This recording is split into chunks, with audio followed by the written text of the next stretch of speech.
Hello, LudoNarraCon. My name is Douglas Wilson. I am a co-owner of a small game studio, Die Gute Fabrik, and we are here streaming our narrative adventure game, Mutazione. I have three special guests from the team that made this game who we're going to interview and play the game with one by one. I will introduce them, and I will introduce Hannah in just a second. But let's actually start the game. Here we are in the main menu. And I'm going to continue. I have teed up a save file from this game. We're not going to start at the very beginning. I want to start like maybe about an hour and a half into the game so we can get right into the middle of it. So let's welcome our first guest. Hi, Hannah. Hannah Nicklin. Hi, Hannah, in addition to being the new CEO of our studio, Die Gute Fabrik, you worked on this game that I'm playing here as you kind of watch and chat. So what did you do on this game? And then I'll introduce this game after you introduce yourself. Sure. So Mutazione itself was in production for quite a long time, on and off. It was one of the reasons that Nils founded Die Gute Fabrik in the first place, and then brought you and Alessandro on board. The game's gone through a lot of different iterations and main focuses. I came on board 4.5 years ago as someone to help support the English version of the game. There was currently a Danish writer on the game. And my role sort of grew over the years because that writer decided to leave. So I became the main writer, but I was very much just reshaping what had already been written. And as Nils' confidence grew in me, and I was able to demonstrate that I, had a good grasp of narrative design, characterization of those things, he began to let me take this sort of precious story that he'd nursed for about 5 years at that point and really try and pull it into shape. So I became the lead narrative designer and only writer on the game. So every word that you read in the game was written by me, except for a poem of 4 lines, which you hear in the first day in the game, which I commissioned from a poet friend of mine, Harry Josephine Giles, who's a super cool poet who also works in games, because poetry is a specific expertise set, especially proper rhyme and meter, that it just is always better to get someone well trained to do that kind of thing. Yeah. And so we'll be talking a lot about the writing and the narrative design, of course, and a bunch of other topics related to that. And Hannah mentioned our colleague Nils Deneken, who's the founder of Die Gute Fabrik, who is the creative director on this game and drew a lot of the visual arts. And we will be talking to him later in this stream. And there's lots of different pronunciations in there. Just to say Die Gute Fabrik, that's German. Nils is German originally. We had a very multinational team from around Europe and the world, if you include Doug, which we definitely do. And that means that the game has an Italian name because of our key collaborator, Alessandro Coronas. So Mutazione or Mutazione, depending on how much you want to embarrass yourself in front of Italians. And the company itself is Danish, and we're based in Denmark. That's where I'm here from. I am streaming all the way from Australia in Melbourne on the other side of the world. So as Hannah mentioned, we do some remote work. But let's kick this off. So what we wanted to do was show you day 3 in this game. We're going to start there and play through a few days in this game. So I'm going to go to sleep here. In this game, you are this girl, Kai, and she's traveled to this strange village of friendly mutants called Mutazione to take care of her dying grandfather, and we are meeting these friendly town inhabitants along the way. The game takes place over 7 or 8 fictional days, and this is the beginning of day 3, and our friend Mew here is waking us up at dawn. So let's play through this. Yes, I can relate to how Kai is feeling now. Oh, and Mew just gave us this cool cat lady here, this map to the secret swim spots. Fun fact, I didn't recognize, because obviously I came to the game with a bunch of characters that were already fairly well developed, and then I sort of took them on and developed them further. Mew is obviously a pun on the sound a cat makes, and I just didn't get that the whole time I was working on the game. It took someone pointing it out on the internet for me to notice. So we've kind of already met the townspeople over the last 2 days, and Mew, who we've kind of, struck this kind of friendship with, has invited us to go swimming at her very secret swim spot. So she's given us this map. Let's look at our inventory briefly. Oh, that's the encyclopedia. Here's our inventory. Oh, and here's the map to the secret pond. Find the bus stop. Okay, so we're going to go try to find the bus stop in the wilderness to go join Mew. So it's quite early in the morning, so we're not going to see that many characters around right now. It's dawn, so there'll be a few people potting around if you wander, but it's very much focused on like going to find Mew right now. And you could talk to Yoki if you wanted to, but it's long way up those stairs and quite early in the morning. I don't know if you do. That's right. So there's most conversations are optional. So I could talk to Yoki, who we'll talk to later in his office. Now I'm going to choose in the interest of time so that we can show you a few days of this game. I'm going to keep going. You'll note that I'm also collecting some seeds. We'll talk about that in a little bit. We're going to plant some magical gardens, and that's going to be fun. But let's get to this swim spot. Although let's actually talk to Island here. Island, Hannah, how would you introduce Island to everybody? Island, she runs the local salon and bathhouse. She is currently halfway through a pregnancy. She's expecting a kid. And she is the partner of Grob, the guy you meet on the boat on the way over, a quite brash guy. And she's very, she's a really good listener. She's really smart, and she really knows herself. So it's a bit of an odd coupling because he's a bit of a railroader of a personality.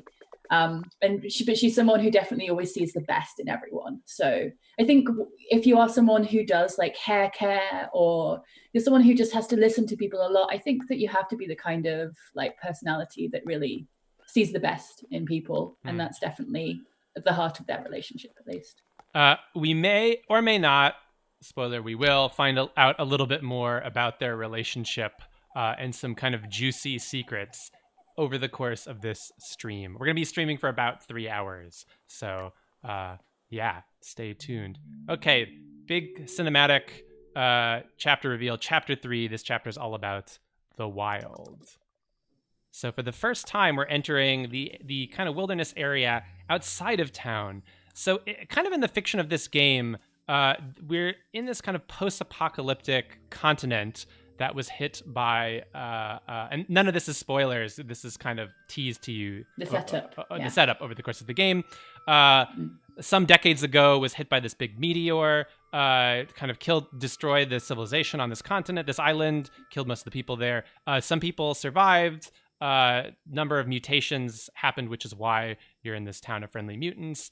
And started kind of rebuilding this community, this town of Mutazione. So we're here decades after that happened. And over the course of this game, we're going to find out a lot more kind of about what's transpired in this town, not just with the meteor, but events since that happened. So, Fun fact, most of the plants and wildlife have names. I named all of them, the little amoeba style things, they're called starbucks, and the little floppy actually, they're called purple sap stealers. I love the purple sap stealers. This is my actual favorite thing in the whole game. Our animators, we had 2 animators, one who focused mostly on characters, one who focused kind of on wildlife, and you'll see as we play this game, I'm really, really proud of the job they did. And obviously all the plants are named. You can see what they're called when you collect the seeds. That's right. And then there's a whole encyclopedia with a bunch of plants that you can geek out on, these fictional plants that are in the game. Mm-hmm. So let's keep walking through the wilderness. We'll talk to, when we have Nils on the stream, we'll talk to him a lot more about some of his artistic influences here. Let's keep traces of a former kind of city and civilization. That little lizard we saw was a fan-tailed skink. Fan-tailed skink. Very nice.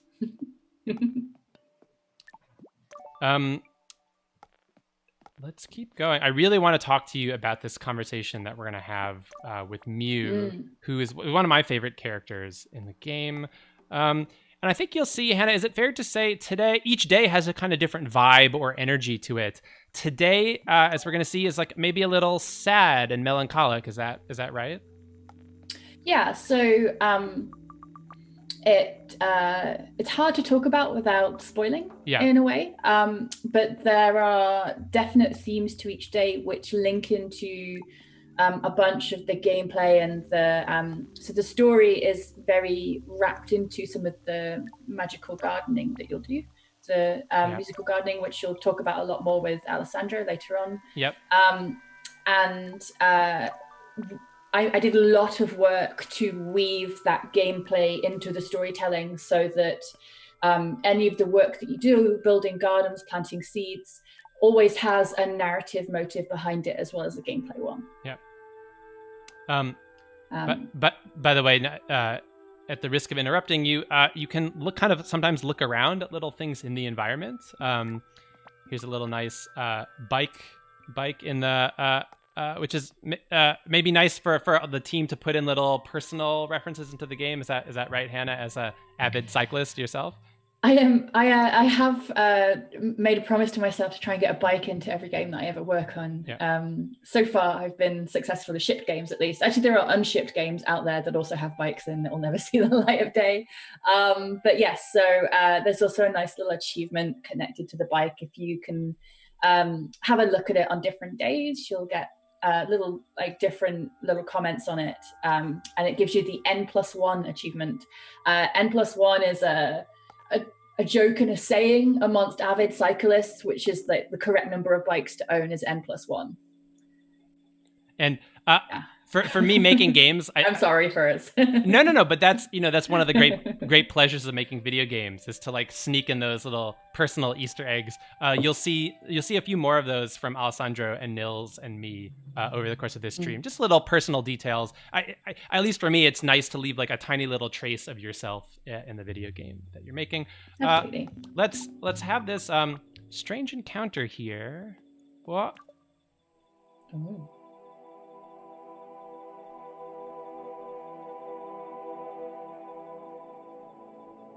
Ooh.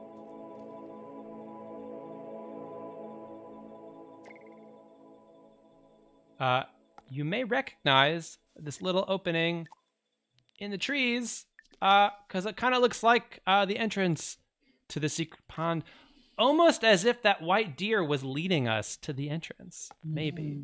Snap a couple of these seeds. And we'll talk a lot. Please, Doug. We'll talk a lot more about the music. We're gonna have the musician and audio designer Alessandro Coronas on the stream after Hannah, so we'll hold up on that. Let's actually go through the entrance. By the way, I'm playing with a mouse right now, but you can also play with keyboard or a controller. So there's a bunch of different ways to play. Also, if you play an Apple Arcade, you can just tap around. That's right. So this game is on, we should have said this game is on PlayStation 4. It's on PC and Mac, and it's part of Apple Arcade, which means you can get it for tvOS and iOS on a number of devices. So that's great. There's a whole bunch of places that you can play this game, of course, including here on Steam, which is great. Okay, let's have, this is one of my personal favorite conversations in the game. And that little clock that you saw meant that is to tell you that this conversation is going to move time forwards. Yep. So we put a clock on the conversations. There are a few conversations each time a day which are usually mandatory, and then the rest is up for you to explore. And the last conversation of the day that's mandatory will be a little clock. Yeah. So you know that if you have that conversation, you won't be able to explore the conversations in this time of day ever again. So it's a prompt to allow you to go and do more if you want to, or to say, yeah, it's okay, I'm ready to move on. Yep.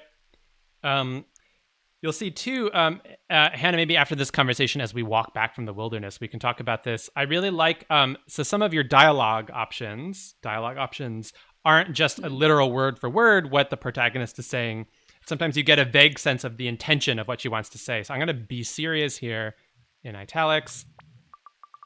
Then we're going to get the reveal of how she wants to be serious. So I kind of like these little flourishes as a writer for interactive narrative that you introduce into the game to give us a little bit of kind of tension and flourish into the little micro kind of narrative choices we're making. Is that kind of like how you see it as a narrative designer, Hannah? Yeah. It's very much about retaining room for Kai to surprise you in order to make it feel like she's a character in and of herself. Because you're not building Kai, not changing her. It's about giving her room to be an autonomous individual whom you are guiding. So allowing her to surprise you is part of that. Yeah, I really like playing with that middle ground. It's not like you're fully watching a character in a movie, but it's also not like you are the protagonist. There's a really interesting, rich middle ground between those two poles. Let's keep watching. A white deer.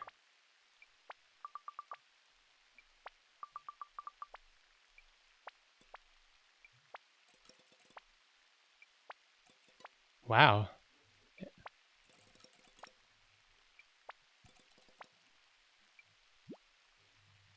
Is it safe? She's a swimmer, like her main sport, but she's used to just swimming up and down in pools. So she's not, swum in a pond before. I love this animation. Yeah.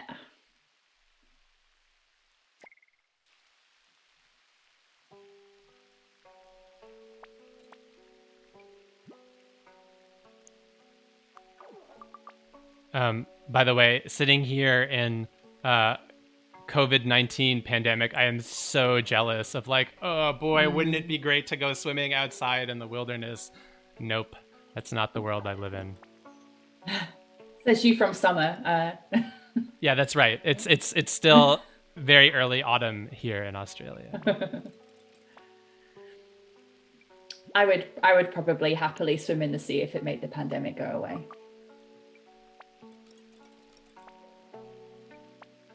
Tung is another character. It says Claire that we'll meet. We've already met, but we will introduce you, the stream viewers, to them in just a little bit.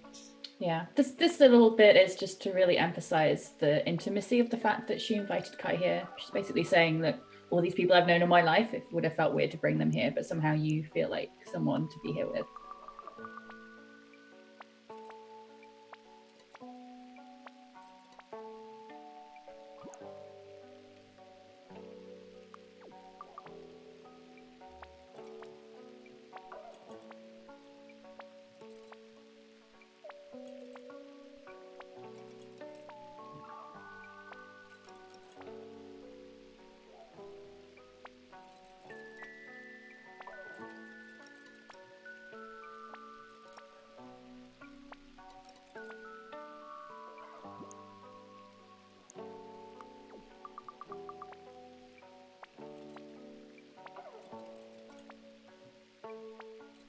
Nano is your dying grandfather.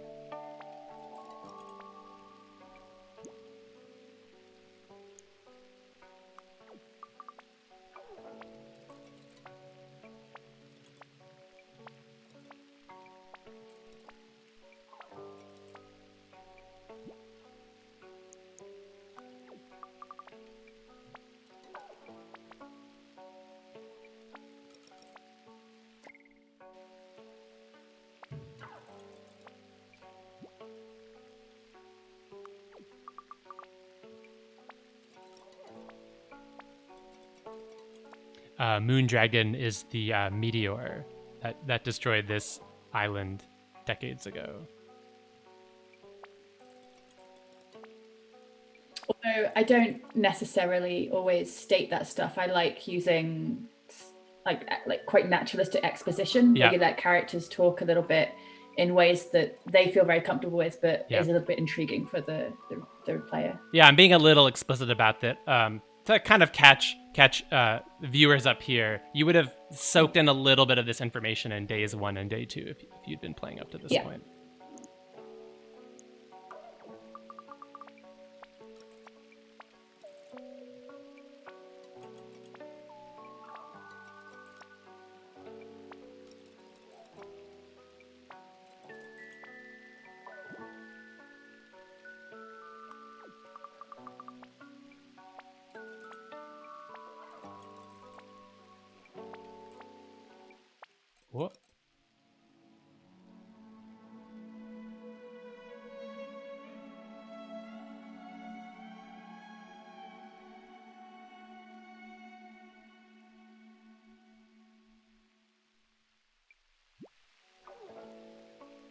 Whoa.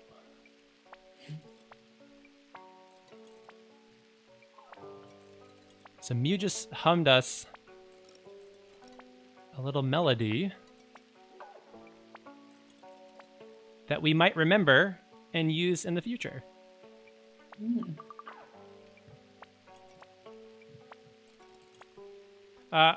Also, we don't really know the full story here, but something seems up with Mew and this kind of past that she's hinting at. We don't really know why she seems sad or why she was trying to avoid that topic of conversation.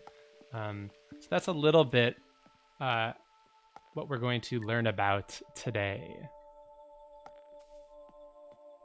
So let's walk back. If I were playing for real, I'd probably luxuriate, collect more seeds, take in the sights. But I want to keep us moving. And I think in terms of pacing, deliberately trying to stagger some of the kind of bigger, heavier conversations with these moments of quiet, or sometimes some lighter conversations. So this conversation out in the wild is the first time we really encourage the player to sort of go out there. And it's the first time that you'll walk through all of these incredible pieces of scenery that Nils has constructed. And it's supposed to give you a sense of space and of quiet. And, you know, when you go to a rural community, not all of your time is filled with action. Some of it is just filled with standing there and sort of absorbing the world around you. Yeah. Do you feel like because I feel like you did, like, what does it mean to make a so-called quiet game? Because we're not just talking about the volume levels, obviously. We're also talking about that, like, emotional feeling. I feel like, was that in the writing itself and the narrative design, was that a kind of tone or experience you were trying to strike as well? I think that I wanted to give the player space to take it in the way that they wanted to. And I think in giving the player a fair amount of control over their pacing. So we said that they're these mandatory conversations. They kind of make up this A plot, this sort of story that everyone's going to experience in the game. The sort of A to B, this is the main story. But then there are lots and lots of B plots and C plots, which make up what I have often called like multiple middles. You should go into the archive, actually, have a quick I will. With, so the multiple middles, by that I mean that you can explore lots of B and C plots that aren't necessary to move time forwards, but that will just fill out your sense of the history of the community, of the characters. There'll be little comedic kind of conversations you can have, which aren't integral to the A plot, but will just give you more of a sense of like who the people here are and what the history that they're living with is. We do that through being really clear around time, like that little like clock icon that tells you that it's going to move the conversation forwards. We do that about leaving space. And in writing the dialogues, I often leave lots of room to not speak. Sometimes when you're getting to know people and trying to support people, it's as useful to not speak as it is to speak. And that's very much about saying that these people aren't problems to be solved. They are like actual, agents of their own, and you are meeting them halfway. Right. So I leave a lot of room for people to either just plow through and do that A plot, or to like really take time and relax and really absorb all of the BC and D plots.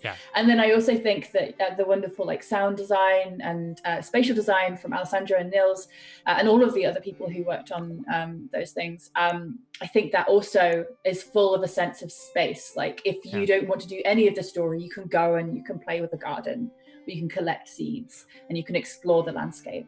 Well, I mean, we'll talk about that a little bit more, but that's also true mechanically, right? So if we compare this to the adventure games of yore, think about like King's Quest or Monkey Island. There are fewer puzzles to figure out in this game, right? It really is focused on the story and that the joy of being there audiovisually narratively. Yeah, I mean, at least I wouldn't say like conventionally described mechanical puzzles. There are lots of things to solve in your head. Yes. Mysteries and parts of the history of the characters, which in conversation with other players, you'll be able to really like pin down and think more about. The themes are puzzling and complicated, but the actual, in terms of difficulty and mechanical difficulty, we were very careful to make it a game that we really hope that you won't get stuck on. Yeah, so there are fewer obscure item combinations to solve arbitrary hurdles. There will be gardens, which we need to plant, which we'll see in a little bit. Let me talk to a resident scholar, Yoki here, who's playing the harpsichord.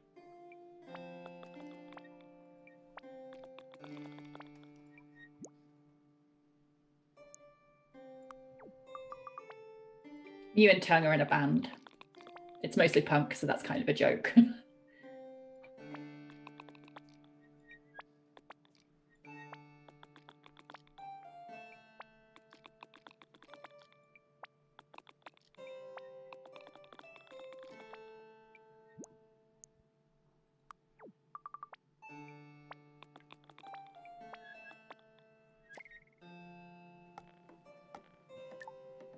Okay, so here's another way that we have kind of guided the narrative here. So Kai keeps, I keep saying me, but actually Kai, the protagonist, keeps this journal, which we'll open up here, that gives us like little clues about the kind of main A plot, as you pointed it out. So and if you go backwards through the journal, you'll see the clues from previous days, and if they were, if you, mostly all of them were sort of mandatory plot points, the A plot, and they'll always have like a follow-up if you that sort of reflects on what you did and what happened. Yeah. So today it's Wednesday midday, and Kai's wondering if Grandpa's up. So let's go. Again, if I were the kind of style I play in, if I were playing, I would be running around trying to talk to my favorite characters, but we're going to keep the A plot moving here. And all the characters have a rhythm to their day, like anyone in a small community would do. So you sort of know after a while where to find people. If you went into the Maury's takeaway, she'd be in there cooking right now. If you were to go down into the caves, that Dennis would probably be there, and the sausages would be shoveling manure and fertilizing the tree roots. So you know where to find people. We will, I think, in the course of this stream, talk to most of the characters. Let's talk to this is our dying grandfather.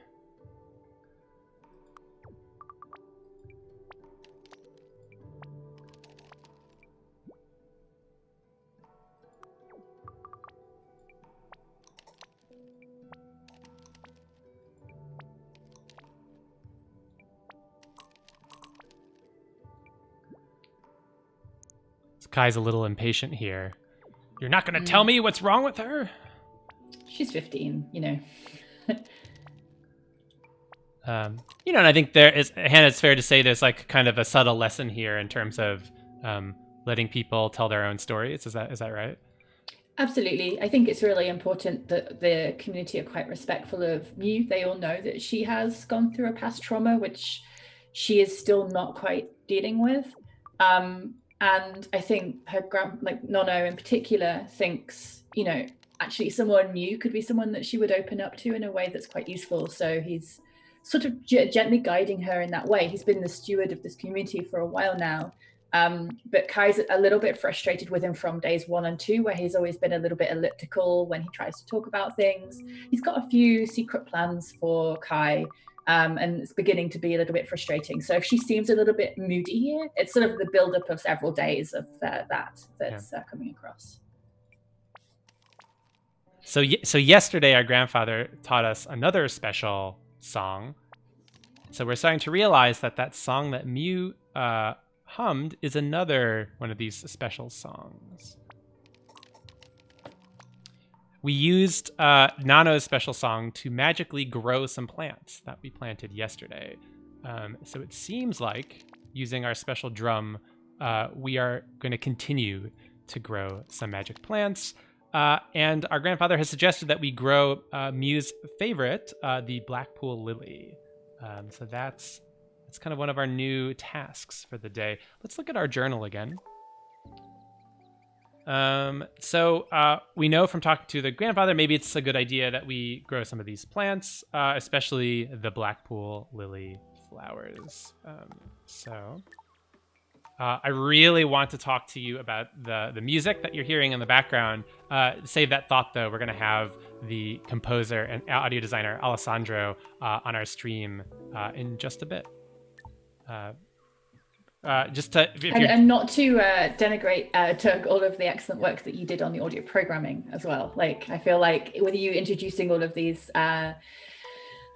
chats with people who worked on the game, you might not take the time to credit yourself. So we should just say that Doug was a game designer and audio programmer on the game. So he really intimately knows the audio and did a lot of the design discussions, particularly around the gardens, but also was a key co-designer with me on the narrative design and how that interacted with the game design. Yeah, a big team effort, and we're only going to talk to part of the team today, not everyone. Let's have this conversation. We'll keep going. Just to remind everyone, if you're tuning into this stream, we're here streaming a narrative adventure game called Mutazione that we made and released in September of last year, 2019.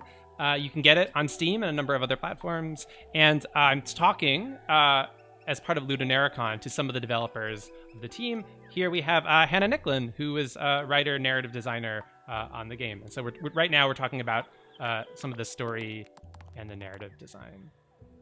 This is I had to do this conversation because this is one of my favorite little animations in the game. This is I didn't even see this animation before. Oh, really? I can't believe I played this game so many times. There's the little dot does a yawn and then Bopek does a yawn. Yeah. I didn't see that before. There's way too many animations in this game. Our animators really Anna and Espen. Because my view of writing the story is in a bunch of tools. So it and then it gets animated afterwards. The animations get added in around the writing that I've done. So it's really rare that I will have seen in action every conversation. So let's talk about a little bit as I run over here. Tools. Ooh, Mari. I think you should talk to Mari. Okay. Because I like Mari and she, I think, might say something useful. That's right. We haven't shown the viewers on the stream more yet. Let's do that. Why do we do that? So tools. We use our own, and big up to Morten and Christopher and everyone on the team who helped work on that, our own homespun in Unity, the game was made in Unity, tool for kind of organizing the story. As Hannah mentioned, you were often working kind of in this tool, stringing together little bits of interactive narrative. Is that right? Is that kind of what a lot of your writing process looked like, actually putting it into the game? Yeah, I mean, my writing process was made up of many different micro tools, really, including Google spreadsheets. I very much, there was no way to catalog and keep track of the conversations in the tool, and there are hundreds of them, nearly 1,000, I think, maybe even more. And so I had a series of spreadsheets which helped me keep track of that stuff. And then we had this, as you say, standalone homespun tool into which I would write, but then I would have to wire conversations into plot lines, and I would have to add in characters and activities, and then I would also have to put it into a town schedule so that the game would check against the town schedule who was where, and then it would check another tool to say what conversations are possible for this set of people at this time of day. Yep. And only if the conditions on everything were correct would it then allow the conversation to be available to you. And sometimes there are a couple of conversations available to you. Yep. So there's also a lot of prioritization that I do. So it's a very complex web of narrative design for every single time of day in the game. Yep. And then you also have to think about what the player's possible routes through the game will be like. Yep. And you know, if they don't go through these conversations, what will it feel like compared to if they do? And there are about 80,000 words in the game, is that right? Yeah, give or take. I think I edited down a little bit from that, but I say 2000 when I talk about the localization because we had to start localizing before everything was written. Yeah. So we got through that many words in the localization for sure. Yeah, I would love to actually ask you more about localization. Let's get through a little bit more of the game, but that's such a I think a part of making games that we often don't talk about to the public, but is such like a difficult part. So this game was translated into many languages, which is amazing, but that is not always usually an easy process. So we can talk about that. And, so here we're learning from Mew. In the back here, you can see the kind of burnt out ruins of her old house. What happened? Oh, little snark from Mew.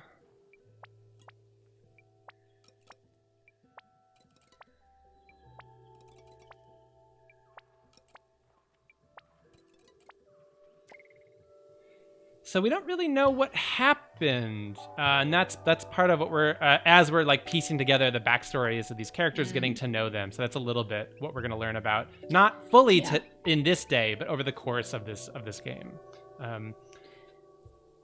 It's worth saying that Nils has held this world in his head for so long that there are things about it which are self-evident to him because it's just always been true that, you know, this is where this is and this is where that is.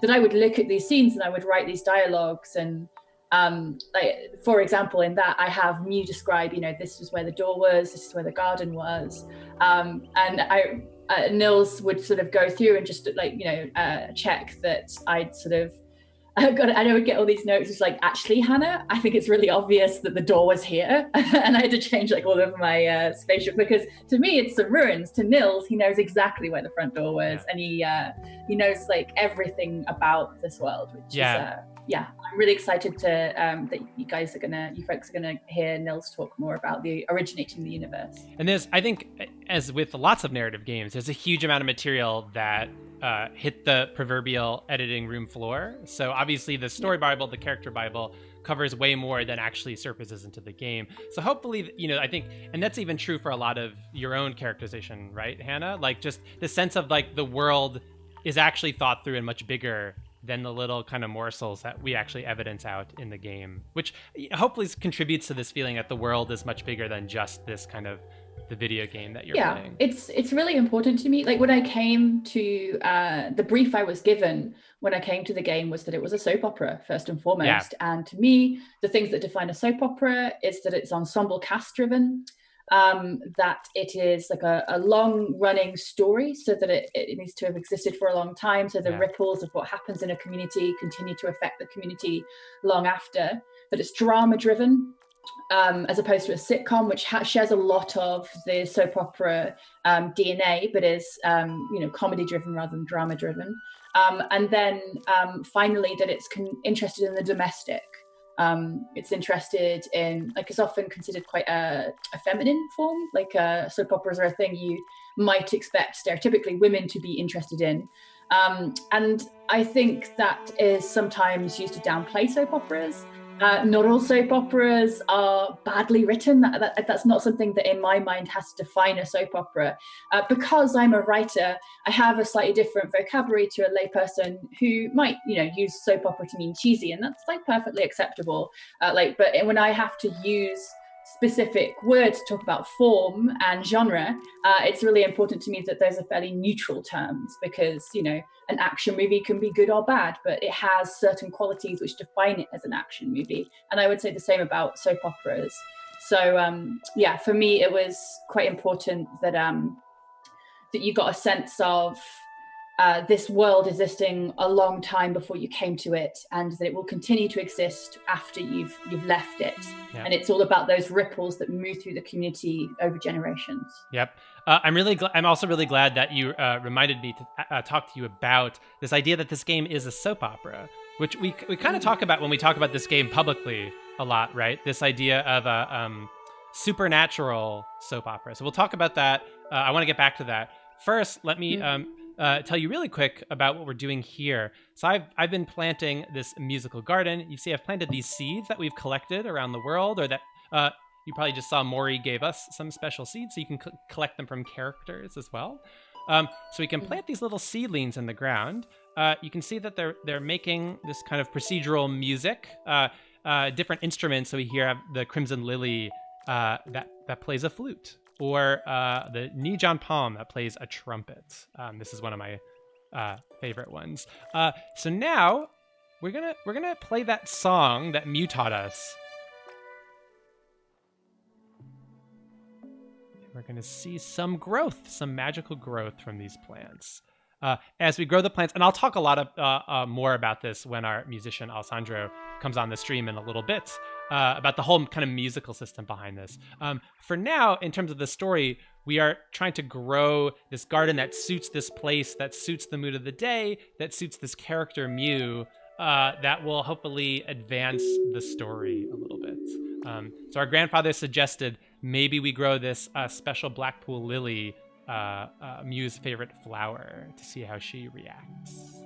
That's quite a nice dark garden, Doug. You did a nice little bit of planting in the background there while we were talking. I also, you can plant plants of other moods. So I've planted this Pacific plant in the back, but mostly here we were focusing on this melancholic garden. So you can sit back and listen. We'll do more of that with Alessandro. So I'm going to back out of that. We could also tend our plants. We could move them. We could see how they're doing health-wise. Here we have the rain willow. It plays a cello, and it's a fully grown, mature plant. Let's look at this Blackpool lily. Can now be harvested. So this Blackpool lily sits in the water, plays a harp, and which you can hear a little bit in the background. And we are going to harvest it. And now we actually got 2 Blackpool lily flowers. So thanks to our special song, it's almost as if we're going to learn a different song every day of the game. Almost as if. So we'll talk a lot more about the music of the garden in a little bit. But first, here's that clock icon. And remember, this means that if we have this conversation, we'll move the game forward to the next kind of time of day. So if I didn't want to yet, I could go now and run around town and have all those conversations that we haven't had yet. Yeah. We're definitely focusing a lot on Mew. There are many other conversations around the town that you could have, each of which would add a little bit to this picture and make it much richer. But you don't need to have them in order to understand, as I say, the A plot. So let's have this conversation, and then we'll go and talk to a few people who aren't Mew to give you a sense of the ensemble cast.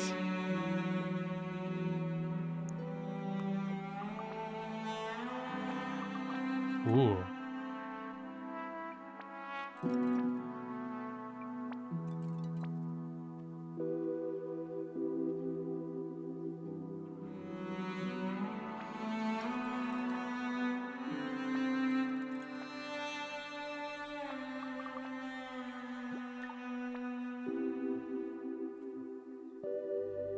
We just gave her the Blackpool lily flower that we harvested.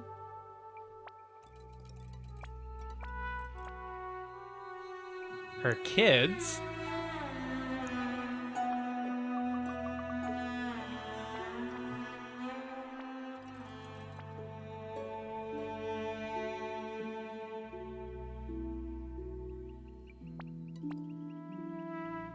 Ooh.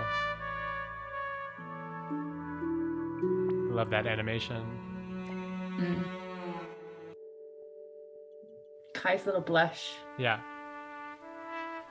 So I'll step out of the garden for a bit. It's raining. I like this feeling of the rain cleansing this kind of heavy conversations that we've had with Mew today. Go to the archive.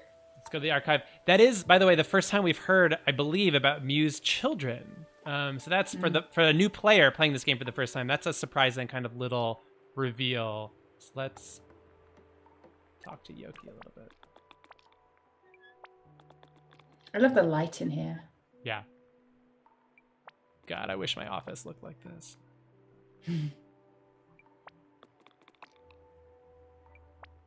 You can actually hear the sound of the rain on the roof, which I really appreciate.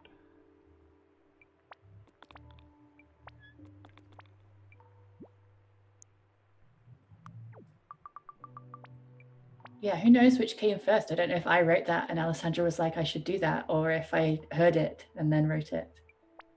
Who knows? There's been a lot of back and forth, even though Nils is the kind of creative director. A collaborative creative process. One person will do something, and the rest of the team will like that, and will kind of respond. So whether that's writing, leading, some of the design, or music, or the visual arts, that all kind of happens in this kind of beautiful, messy relationship, I think. So 3 years ago, so some reason Yuki also lost some people. So reasonably, we maybe even should have warned about this, reasonably heavy themes in this game, right? So we didn't want this to just be this beautiful escapist fantasy, even though it is partly that, but also touch on like real kind of traumas and difficulty. So I think all of the best soap operas that I studied a lot of soap operas in preparation for this: Star Trek DS9, Grey's Anatomy, The Archers, which is the longest running soap opera in the world on BBC Radio, and all of them will often deal with extremely tough topics, and almost all of them are also about intergenerational trauma and what it means to deal with things, and post-traumatic trauma, and how we process the life events which touch all of us, really, eventually. Again, the domestic doesn't necessarily mean the small. That's right.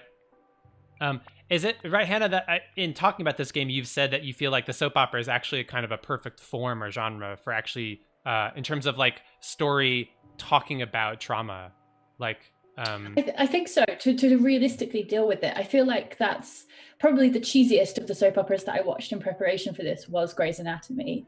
And I think that something that Grey's Anatomy does really clearly is, several seasons in, they sort of make jokes about the fact that they've all gone through like big season ender style, like plane crashes, spoiler, sorry, etc., etc.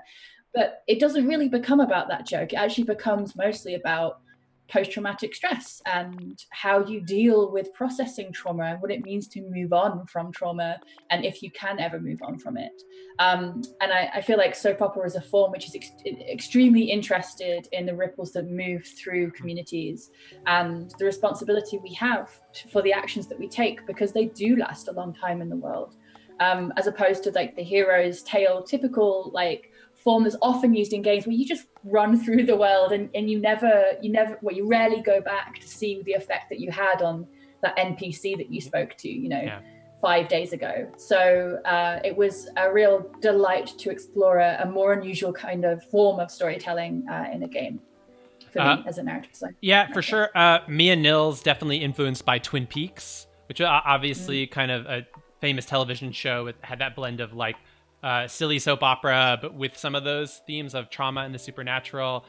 Both me and Hannah just mentioned Star Trek Deep Space Nine. And to your point, Hannah, that kind of is secretly a soap opera that's wearing science fiction clothing. I mean, people, so a lot of things are called space operas, right? That's a form. And I think that possibly a lot of people forget that is a play on soap opera, not on opera. That's right. That's right. So the soap opera form itself, it's the idea of big operatic level events, but the soap, again, it hints to the domestic and the everyday. So it's the space in between the huge and the everyday, which is a really interesting tension to play with and doesn't have to come with a value judgment. If you'd spoken to any of these characters throughout the day, you would have discovered that Eileen, who is, several months pregnant, has been bailing out sewage from her bathhouse all day because of a mistake that's been made by Dennis and his sausage buddies. So this is that event coming to a head. So again, this is an example of how you can not dip into a B or a C plot through the day and then still come across the remnants of it. They've been living their lives whether or not you engaged with them. And also like a little lighthearted comedy and silly animations to dovetail with the really heavy conversation we've had. So here are the absolutely the infrastructure kind of team behind the sewage in the village, and they're really cheeky. A lot of the humor of the game comes through the sausages, and Dennis, who's the kind of over serious, over earnest character who's always a nice foil for the other characters, I think. Yeah, I think it's worth saying that actually it was really easy for me to find voices for a lot of these characters, but the sausages were some of the characters I struggled with the most in finding a suitable voice for them, because the game, the characters, they tread this cartoonish to naturalistic kind of pathway, because they look very cartoonish. The animations are quite broad and alive, and I wanted to use quite naturalistic voices for them, to not turn them into jokes, to not essentialize their mutantness, instead to make it just a part of their character and not what the story was about.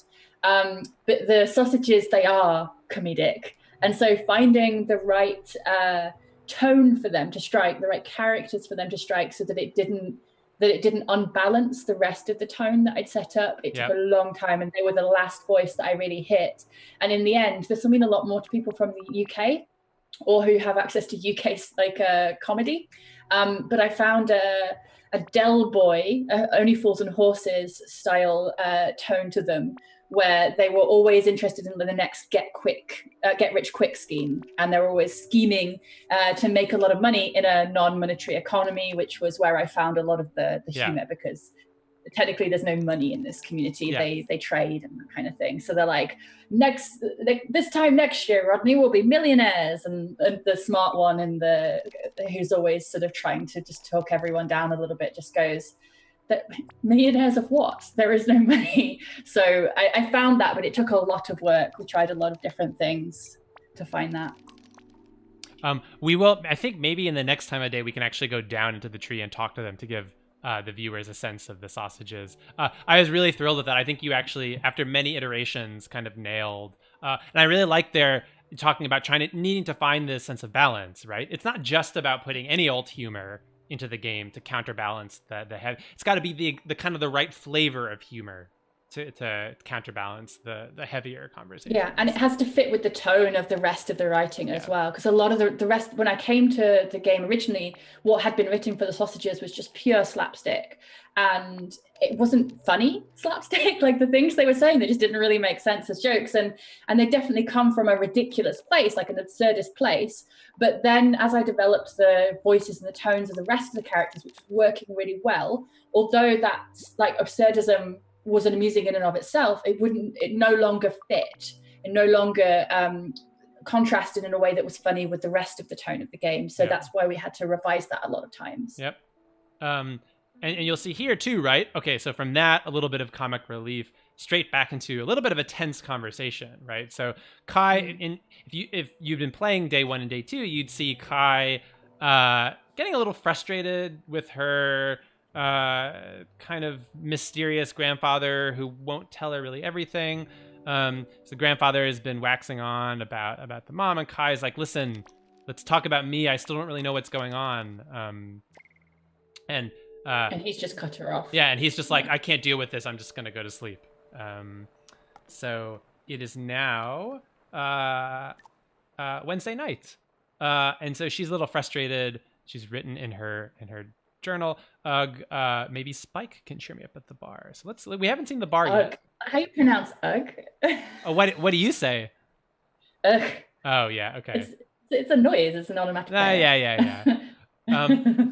Yeah. So let's also talk to our grandpa again.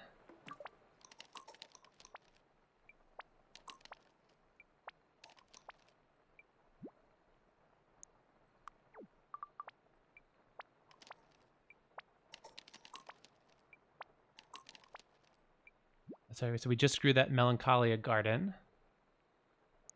And it felt different than the Pacific garden that we grew yesterday.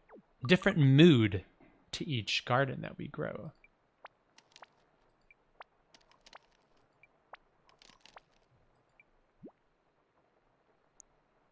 I'm gonna play as kind of nice Kai rather than take the more negative paths. Right, and so here, it's kind of because everyone kind of felt a little melancholic today that it felt appropriate to grow this melancholic garden. Or vice versa. Was it because we grew these melancholic plants that helped kind of solidify that mood through the and maybe village. draw it out in the same way as you might a poison, for example. There's certainly I gave that a tone like it was more significant than it was. I was like, there are no poisons to deal with in the game. But there is the same way that it can be really nice to listen to a sad song. There is a pleasure and a nostalgia of listening to melancholic music, right? And I think we'll talk about that more with Alessandro. But that's hopefully we captured that in both the town music of this day, but then also of those melancholic instruments that you heard in Newsgarden. So that's you learned something, you gave something back. I like that as a summary for today. And not just in the fiction, but then also in the making of the game, right? Trying to get the audio and the visuals really in concert with the story and vice versa, right? So kind of this feeling of bringing it all together. We had a lot of conversations where we had to make quite tough decisions because there were so many rich things to work with in the game, but if we tried to do all of them, it just wouldn't have done any of them, right? So we had like really crucial design conversations on, is this a narrative driven game with gardening or a gardening driven game with narrative? And those are very different propositions. In one, you lean into the plants and you give them medicinal uses and you make a lot of the things that you have to do in the game be driven by growing and finding and mixing things together. And if you want a narrative driven game, then the gardening has to move the story forwards in a meaningful way. It was important to us that one, like the mechanic and the narrative worked together, and we had to work out which one was driving which, and that would have massively changed the shape of the game. And in the end, obviously, like as creative director, Nils is it was a quite democratic process. It wasn't always just his say, but it's really, the story world was really important to Nils. And in the end, that meant that this was a narrative driven game with beautiful, magical, musical garden. Yeah, I'm not sure. I'm not sure how much we've even publicly talked about the kind of early history of this game. I was on it from not the beginning, but from at least like this game has been in progress for years on and off.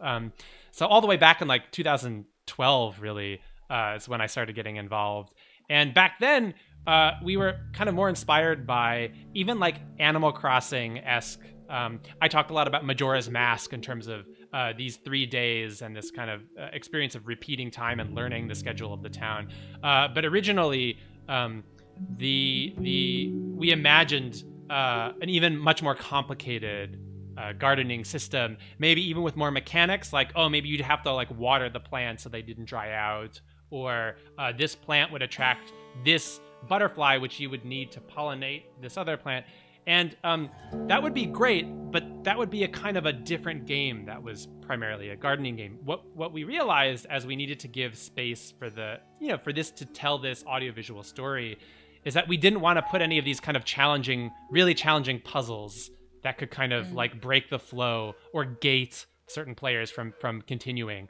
And so we kind of shifted, or at least for me as someone who was helping to design these gardens, shifted my thinking to let these kind of support the narrative of the game in this kind of just nice thematic audio visual way. So I think I think that also adds to the sense of it being, as we've been described, as a quiet game or relaxing game.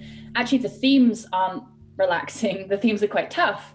The story that's told is difficult at times, but at the same time, because the difficulty is not gated, because the difficulty is sort of uncovering ideas and stories rather than mechanics which will stop your progress. It means that there's never frustration, ideally, as part of the gameplay.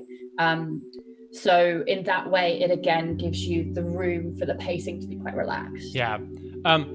That said, with infinite time, I would certainly love to have even more time to kind of stew on this. I think one thing is I wish...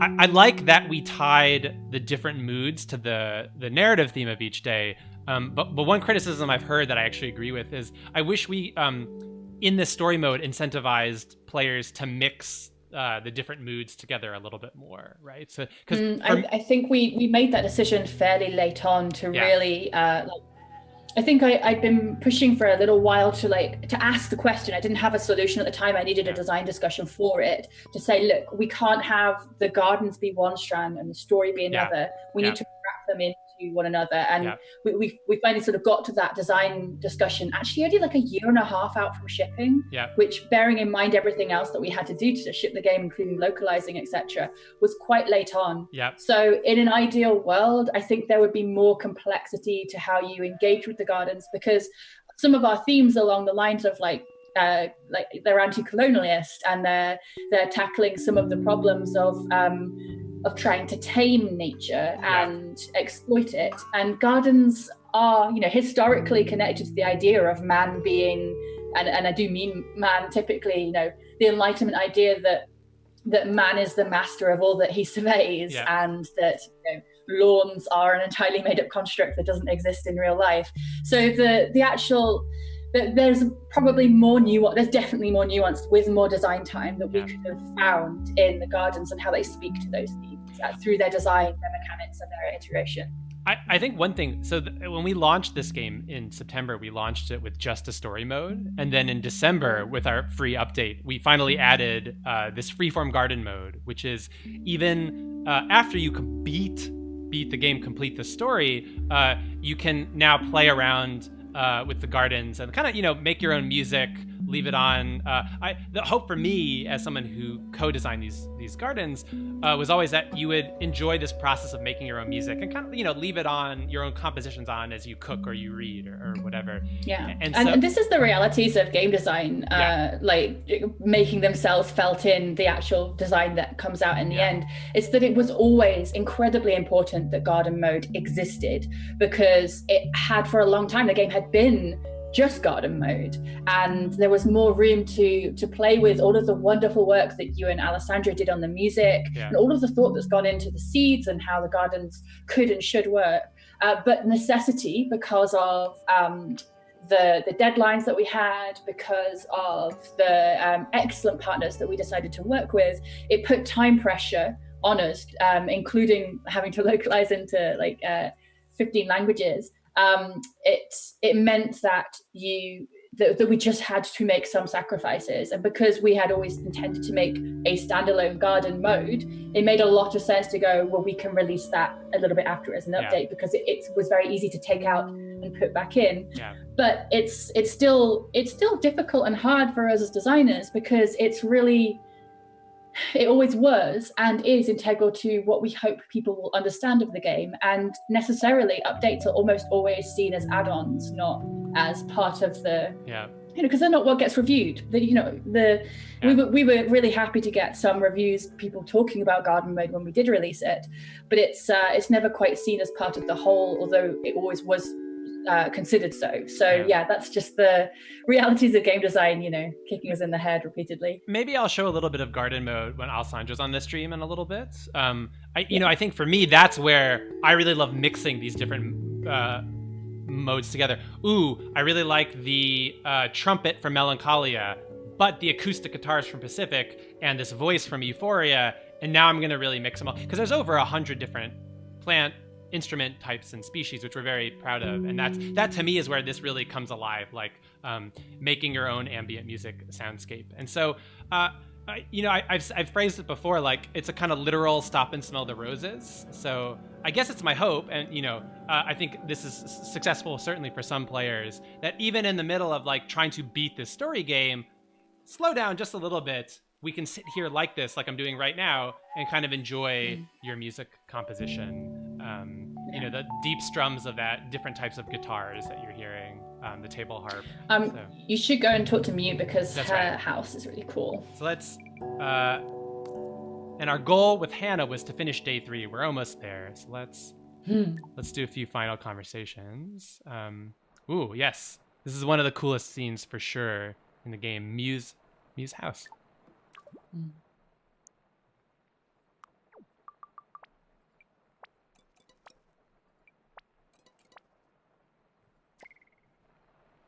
Sometimes Mew is listening to punk rock records up here. You can see her record player there.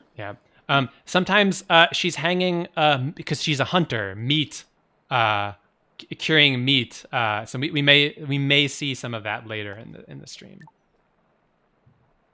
But yeah, gardens. I hope if you play this game, you'll take a little time to literally, proverbially, stop and smell those roses, enjoy the music, enjoy that slower pace, right? That, as we were mentioning, this kind of quieter, slightly more reflective, slower game.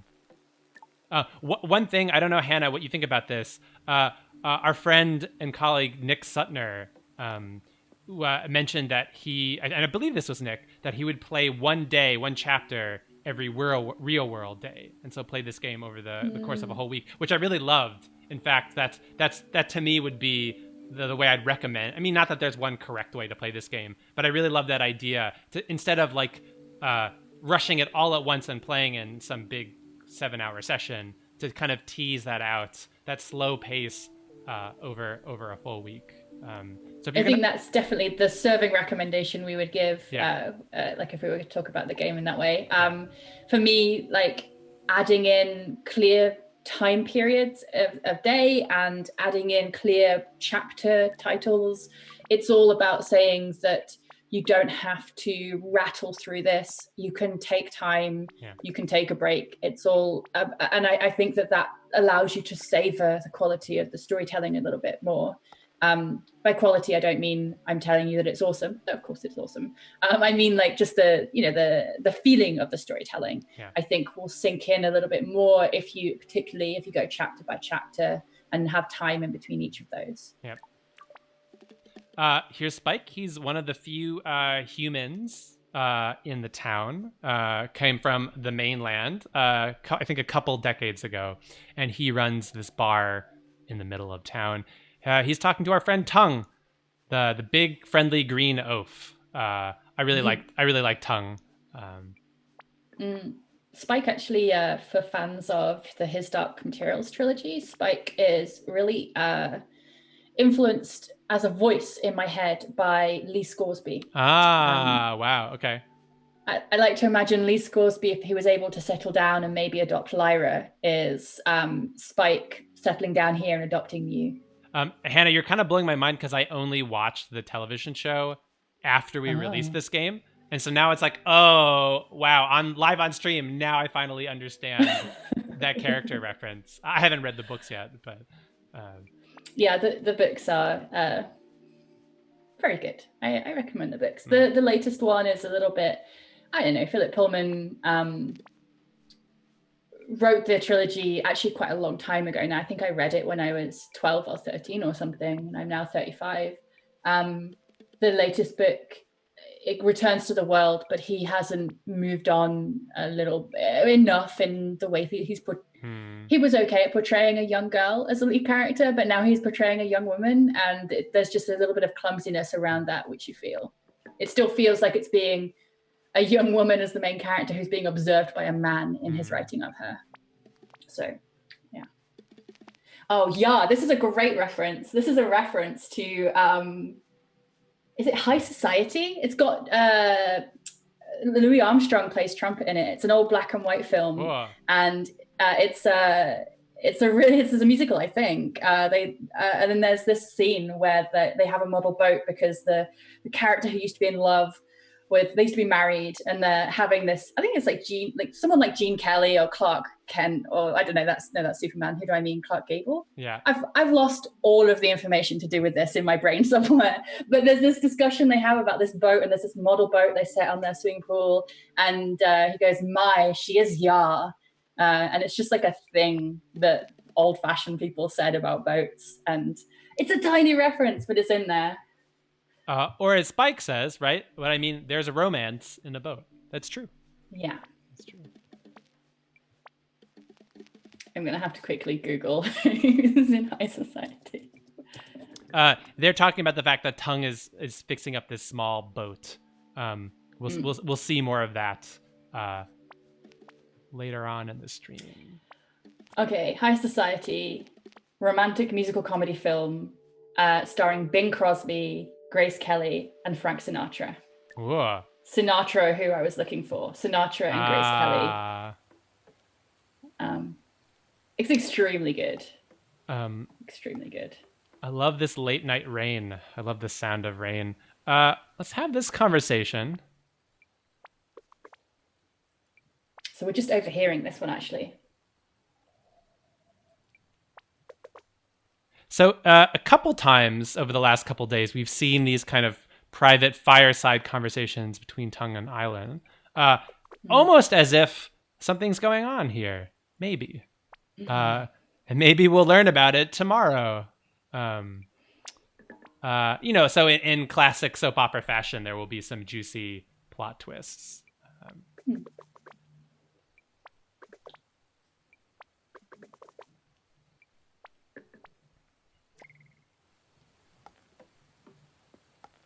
So we've kind of mostly made our goal. I think I'm going to leave it here so that we'll pick up in just a little bit with our composer, Alessandro, and music audio designer, Alessandro Coronas, and we will play through day 4 of this game and talk about the music and the audio design. We've had, for the last hour, Hannah Nicklin here. I am Douglas Wilson. We are both from Die Gute Fabrik, a small game studio based in Copenhagen, but people all over the world. Hannah is zooming in from Copenhagen. I'm here in Melbourne, Australia. Hannah did the narrative design and writing on the game. Thanks for joining us, Hannah. Yeah, I think it's been a real pleasure to chat a little bit about all of the hard work and behind the scenes thinking that goes into hopefully making Mutazione a delightful and careful experience. So we have coming up, Alessandro we'll talk to about for an hour about the music, and then Nils, the creative director of the game, will talk a lot more about the kind of inspiration for the original idea and the artwork and some of that. So lots to talk about in this game. We're hoping to make it through day 4 and day 5. Day 5 is where things get really real. Some of the juicy soap opera stuff really comes out in a fun way, I think. Great. Let's leave it there. We're gonna take a short break, and we'll be back with Alessandro. Thank you, Hannah. Where they can find you online on social media, is that right? Yeah, so my name is Hannah Nicklin, Nicklin, and if you put me into Google, I have pretty much all of Google sewn up. It's a rare name. So you can find me on Twitter, you can find me on most platforms using that name. So yeah, come and say hi. And yes. If you like Mutazione, please do tweet Gute Fabrik, Gute, G-U-T-E. Fabrik is like fabric with a K at the end instead of a C. And we're always eager to see pictures of the gardens that you build and to hear what you think of the game. So do connect with us on Twitter and come say hi. Hannah, what I'm gonna be the that fan. What are you working on next? Are you working on anything? We are working on top secret, new exciting project from Gute Fabrik. We are. We have learned a lot from Mutazione, and we're really keen to put that into action. We want to take a lot of the themes and the sort of narrative design stuff that we experimented with in Mutazione to take it further, to make it more exciting, to take it different places, and to a new and exciting world. That's all that I can say for now. It's not a sequel to Mutazione. I'm sorry, Mutazione fans. We were with that world for a decade, and we are ready to move on. But we're really excited in a few years to begin talking to you all about what comes next. Yeah. So stay tuned, follow us on Twitter. Yes. That's where you'll hear all of what's coming up. Yes, that was a very leading question. I am also doing a little work on it myself. So thank you, Hannah. Let's take a break. Thanks everyone for listening.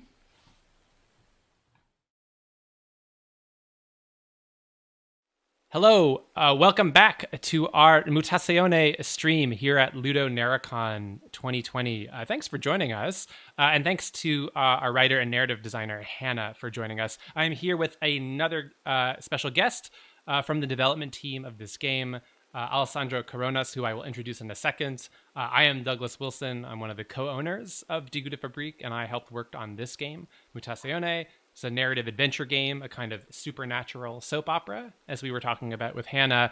And for the next hour with Alessandro, I want to talk about the audio of the game. So Alessandro composed all of the music and designed all the audio and some of the audio systems and the rules for how the procedural audio work in this game. And there is a lot of audio in this game. And I worked closely with Alessandro on those music systems. I did most of the audio programming. So I'm very excited to kind of talk about that to you all, to the public, about the audio behind this game. Alessandro, thanks for joining us. You are joining us all the way from Sardinia in Italy. Is that correct? Oh, yeah. Everybody. And so I'm here in Melbourne. And in fact, me and Alessandro collaborated remotely, even though we met in person a few times throughout most of the development. So this is being on a call with Alessandro talking about the game is a very familiar situation to me. Okay, so we just played through day 3 with Hannah.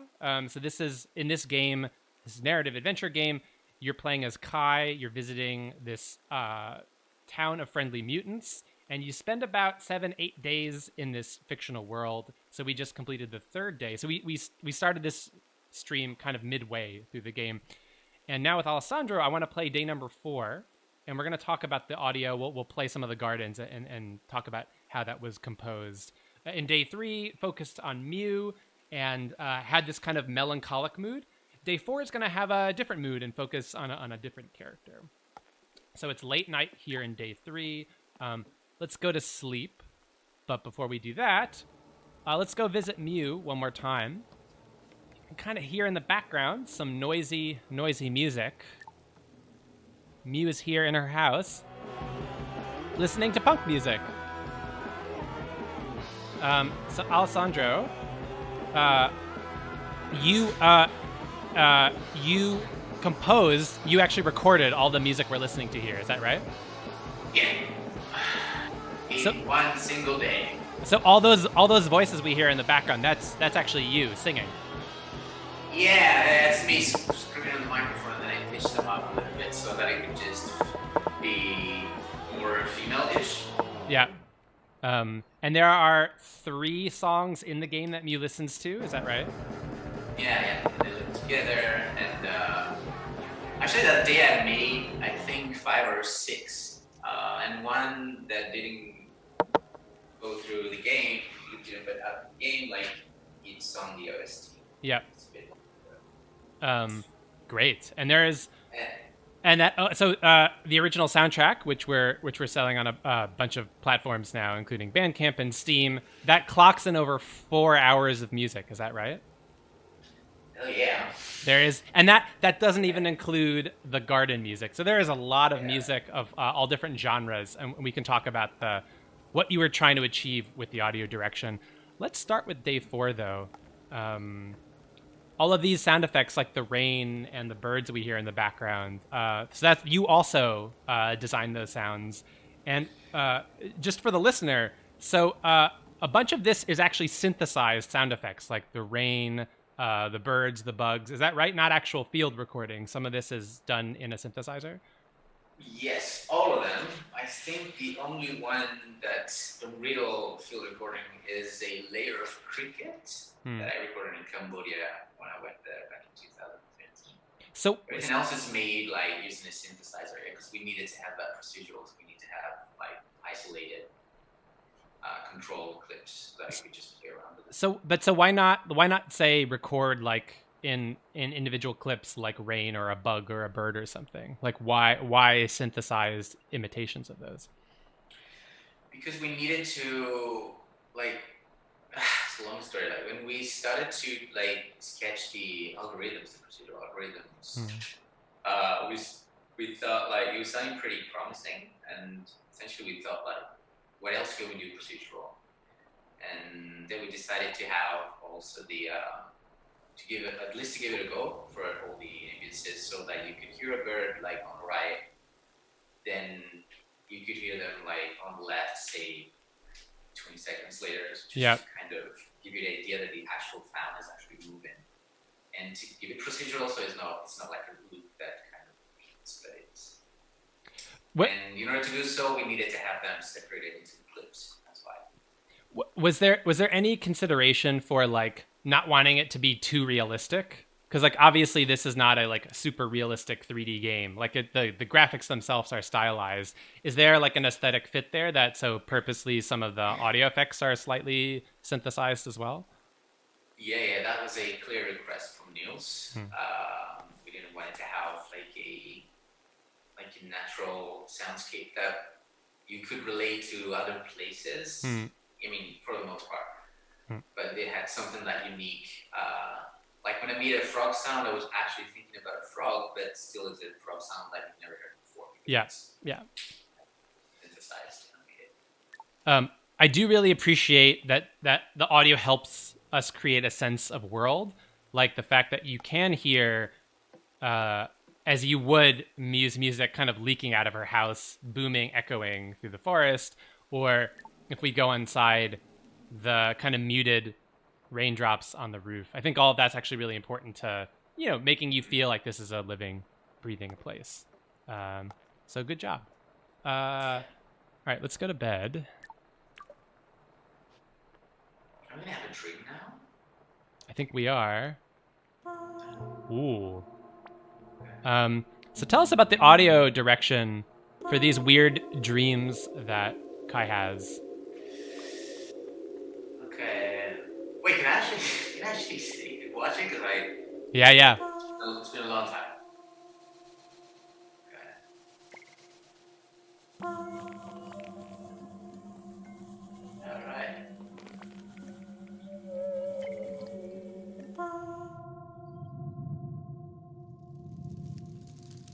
Ooh.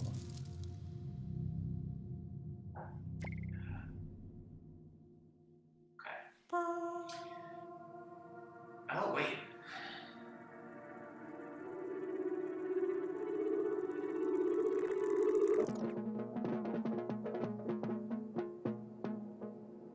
So Kai wakes up to a creepy beetle on her. It's actually quite cute. Yeah, it's actually quite cute. Beautiful blue, yeah. So Kai just had this nightmare that features this kind of strange dream creature Karoo that we've seen in day 1, giving you this warning.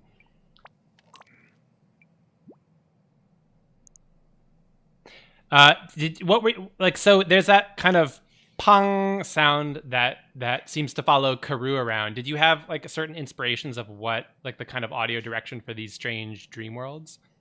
Yeah, actually that's what I wanted to underline. Like that sound, I really hope that it hits the target, because the idea behind that, which is basically me doing what I just did, was like kind of a wake-up call. But it's like reversed, because you're actually falling asleep. Yeah. So you're just kind of waking you up like in a dream. Yeah.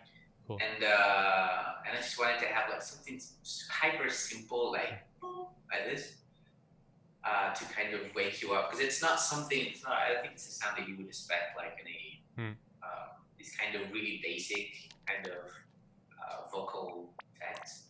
It's nothing crazy, nothing extremely weird, and I think the fact that it's really simple actually makes it even weirder for me. Yep. So yeah, and it's definitely related to Karoo. It's like Yeah, we'll hear that kind of whenever Karoo appears.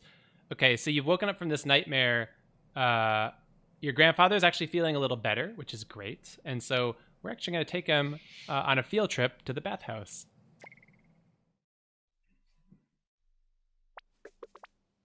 So here's the inside of Island's bathhouse. And everyone's really... Oh, yeah. The Nils' hairdos, yeah. Yeah, right. The hairdos in the background. It's great. Nils is so good. So everyone's excited to see Nano a little healthier, walking around the town. So this is a nice surprise because he's been sick in bed for so long. In day 1 we gave him a special plant, a Dracana, which is a little dangerous, but actually helped clear up a little bit of his sickness. So he's feeling a little better. And he desperately needs a bath.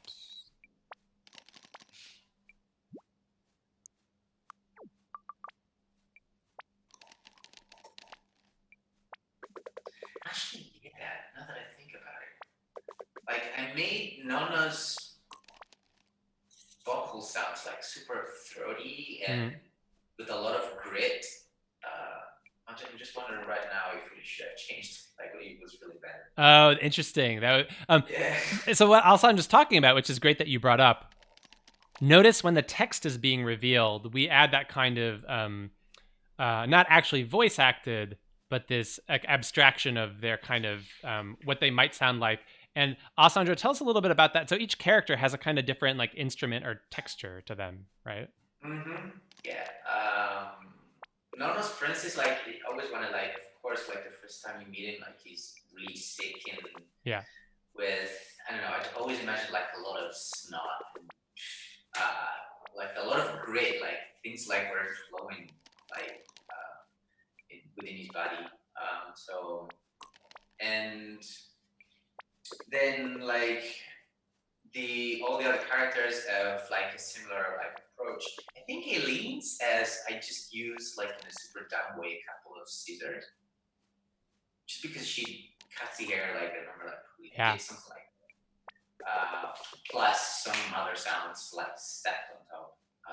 What can I let me just hear like Eileen. Yeah.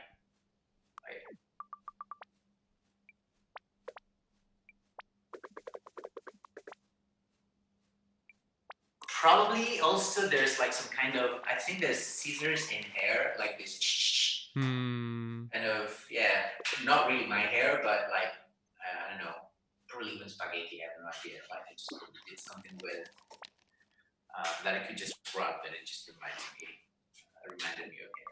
Well, Kai, for instance, I wanted Kai to have like a super basic video game sound, so you can really relate to her because it doesn't really have. What if Kai is a sound that you don't like? You know, you're gonna hear Kai. So that's why I kept it like super standard. I got a visitor. Grazie, Rita. My lady just brought me lunch. Very nice. Yeah. So, in case you missed it, we just had a conversation.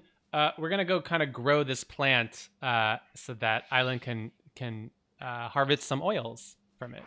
So we have, as in previous days, this kind of assignment to go grow a garden and grow this particular plant. So this day is gonna focus a little bit on Island, and it's gonna have a different kind of mood, and we'll explore that over the day. Let's leave the bathhouse. Again, if I were playing this, chapter 4, the bath day. If I were playing this for real. I would spend a lot more time kind of talking to all the characters and learning about those kind of optional plots. We're gonna keep the pace a little brisk so that we can get through the whole day. So let's check our journal. So I need to go to Mori to get some seeds. Let's go do that. And we can hear the music in the back. So every day has a different whole suite of music. Is that right? Mm-hmm. So there are 6 days of full town music suites, and then a bunch of special music around that. Tell us a little bit about today's music. Do you remember? I know it's been a while since you've completed all the assets. Do you remember? How much do you remember about composing this suite, the day 4 music? Yeah, that's actually quite easy because it was the last one that I made. And I remember like the mock-ups of this, it's one of the oldest, I mean like 2 years ago. And I remember like there was like a day remaining and I was like, oh, Jesus, what am I going to use? I've got a lot of sketches, and then I picked this and I reworked that. Because I don't think it was like, I never really thought it was like a good fit for some music, but then I changed a little bit, like quite a lot of things here and there, and it just became something that actually is one of my favorites. Yeah. So today is a little less upbeat, as we'll see. So the music is like a little slower than in some of the other days. Let's listen to this quick. Maury's going to interrupt us. We're learning another secret song, magical song. Maury is humming to herself this strange tune. Like the song that we learned from Mew, kind of.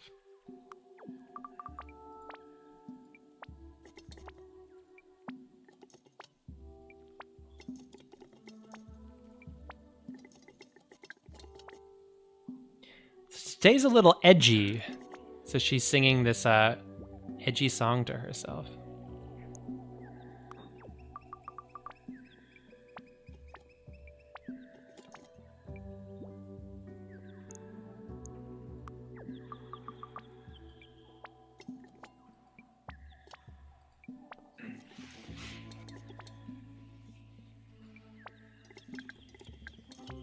Okay, so we come back and lunch, we can get these seeds to grow the plant we need to. In the meanwhile, we're gonna go talk to Tongue. Like, do you remember, like, when we were discussing about these humming songs? Yeah. Since we didn't want it to have, like, the voice acting. At the end, like, we decided to have these actual songs. So. Yeah.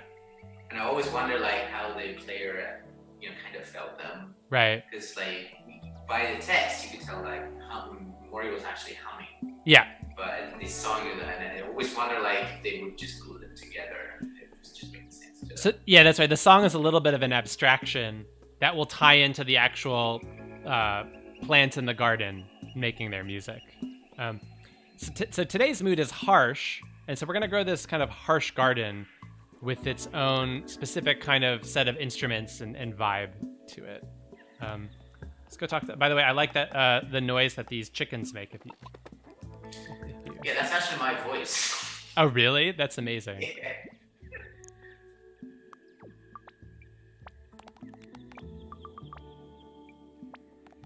By the way, I really find Bob Beck's voice sound super juicy. I would like to chew him.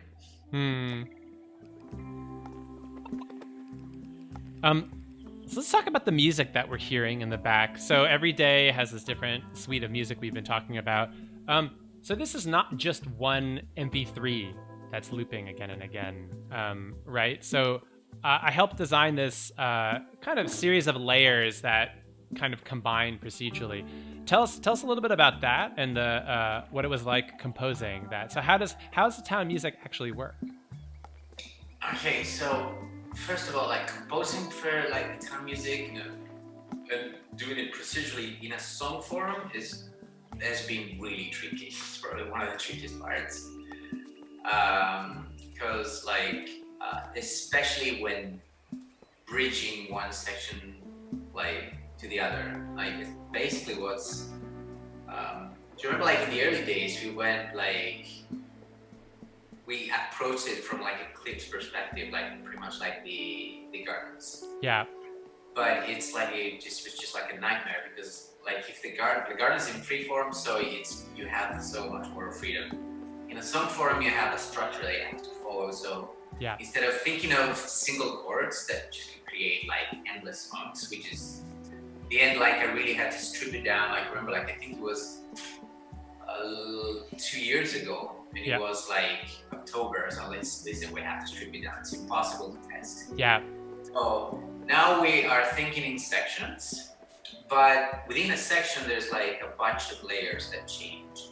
Yeah. So they connect together, and I think this song has possibly 3 sections. Yeah. So a lot of the suites, not all of them, have about 3 sections, but then each section can be made up of kind of a different combination of layers. Yeah, and you can also like combine, say, we have section 1, 2, 3. They start with section 1, 2, 3, so you can get accustomed to the song. Yeah. But then they can go from 3 to 2, then to 1, then to 3, then to 2. So there's a lot of variety there as well. And so yeah, we've been working on this for years, on and off. So there have been many variations of the town music, of the garden music. You have all sorts of unused music on your hard drive somewhere, right?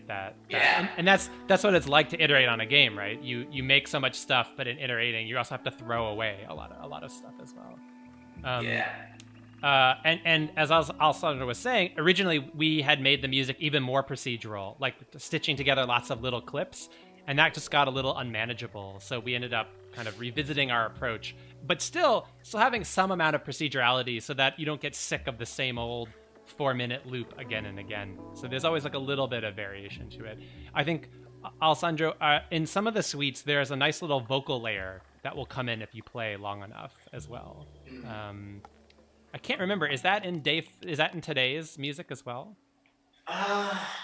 No. Yeah, I think this is one of the days without the vocals. Yeah, because we had vocals on day 1, 2, 3. Then no vocals today. Yep. Back on day 5. Yep. And that's it. Yep. There are sometimes special evening variations too, like a slower, more distant kind of like we remix the theme for evening as you feel the day coming to an end as well.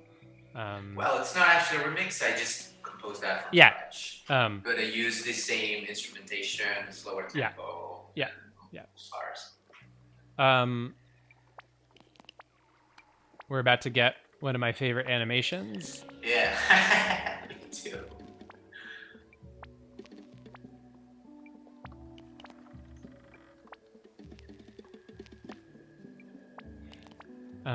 So we have a little. Let's see. There's 2 of them. There's like 3 Yeah. animations, I think, and in 2 of them I also added like a really down screen. Let's see if this is the one that has the screen.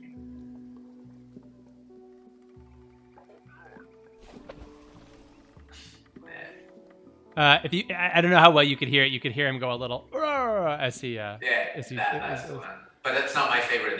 My favorite is the one where he just rotates, and just spins.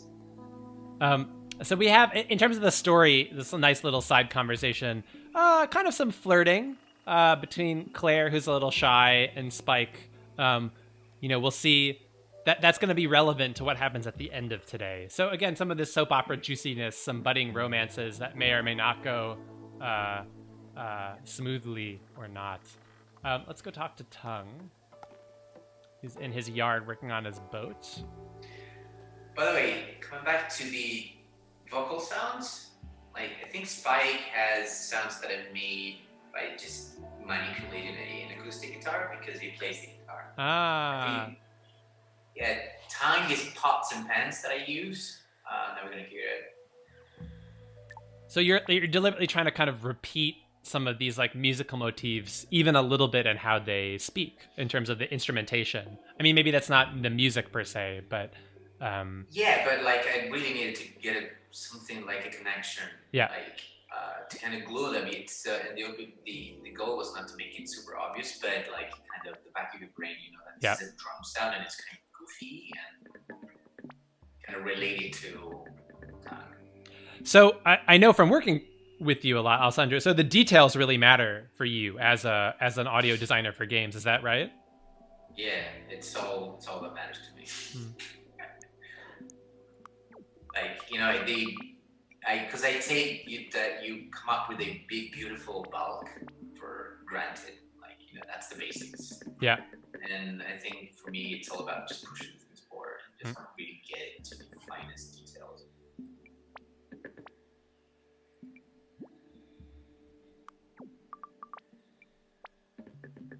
Ooh, okay. Sounds like Tongue has organized a boat trip for us tomorrow at dawn. So we'll get there later in this stream when Nils is on the stream, and that's actually one of the nicest moments in the game. There's some beautiful artwork and music actually from Alessandro. Let's leave this conversation in the interest of time. Advance the day to midday. Now the characters, once time advances, the characters all are somewhere new, maybe, or doing something new in their routine.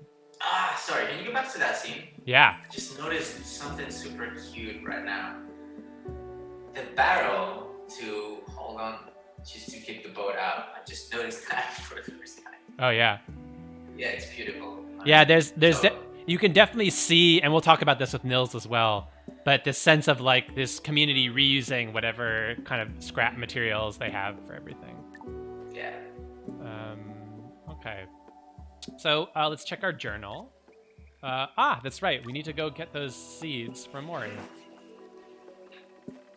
And then we're going to actually be able to get to the musical gardens, which is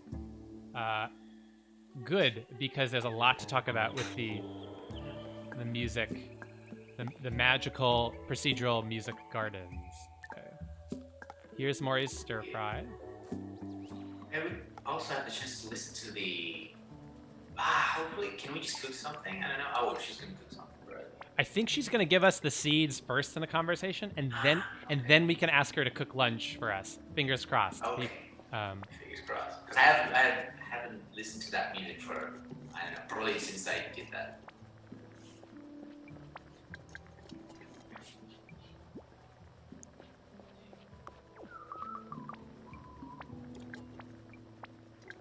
Mori just wants to gossip and chat.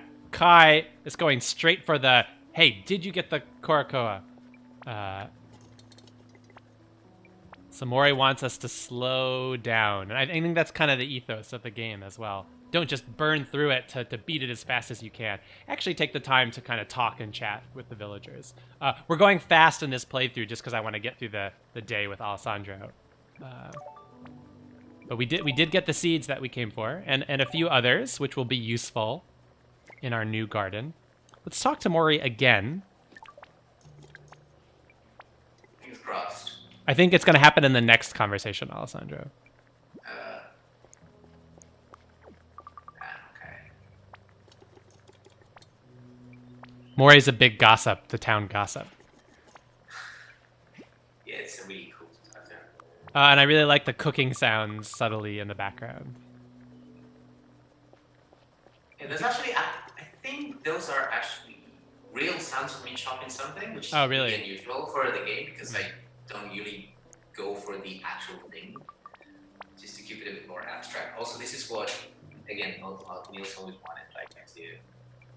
And but I think this one is the only one that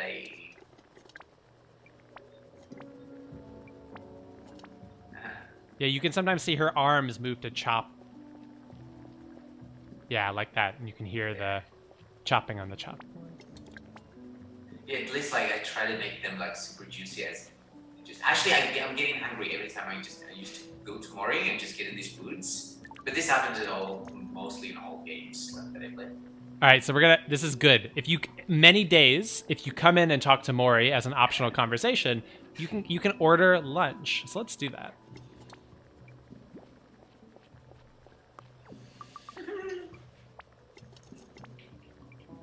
Let's ask her about the veggie.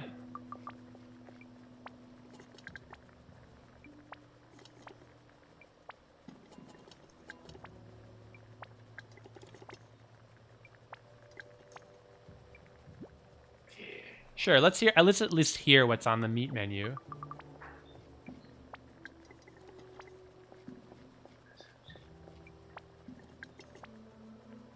Uh-oh. I can't just get so hungry.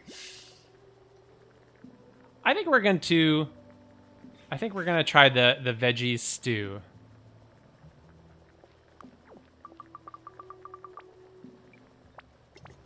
Okay, and now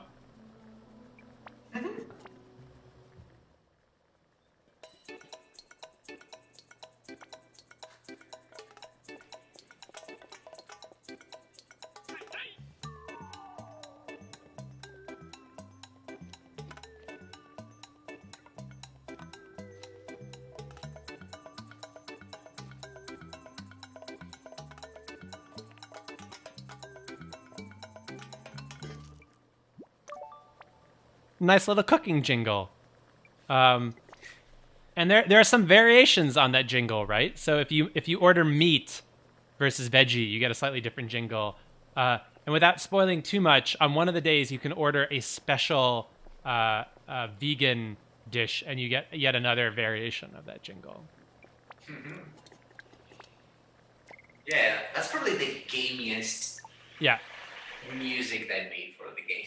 So can we talk about that? So your influences on the soundtrack in general. So there's a wide variety of music in the game, but you were trying to avoid making really traditionally video gamey music. Is that right? So you what are some of your influences, and what were you trying to do with the instrumentation and the genre of the music?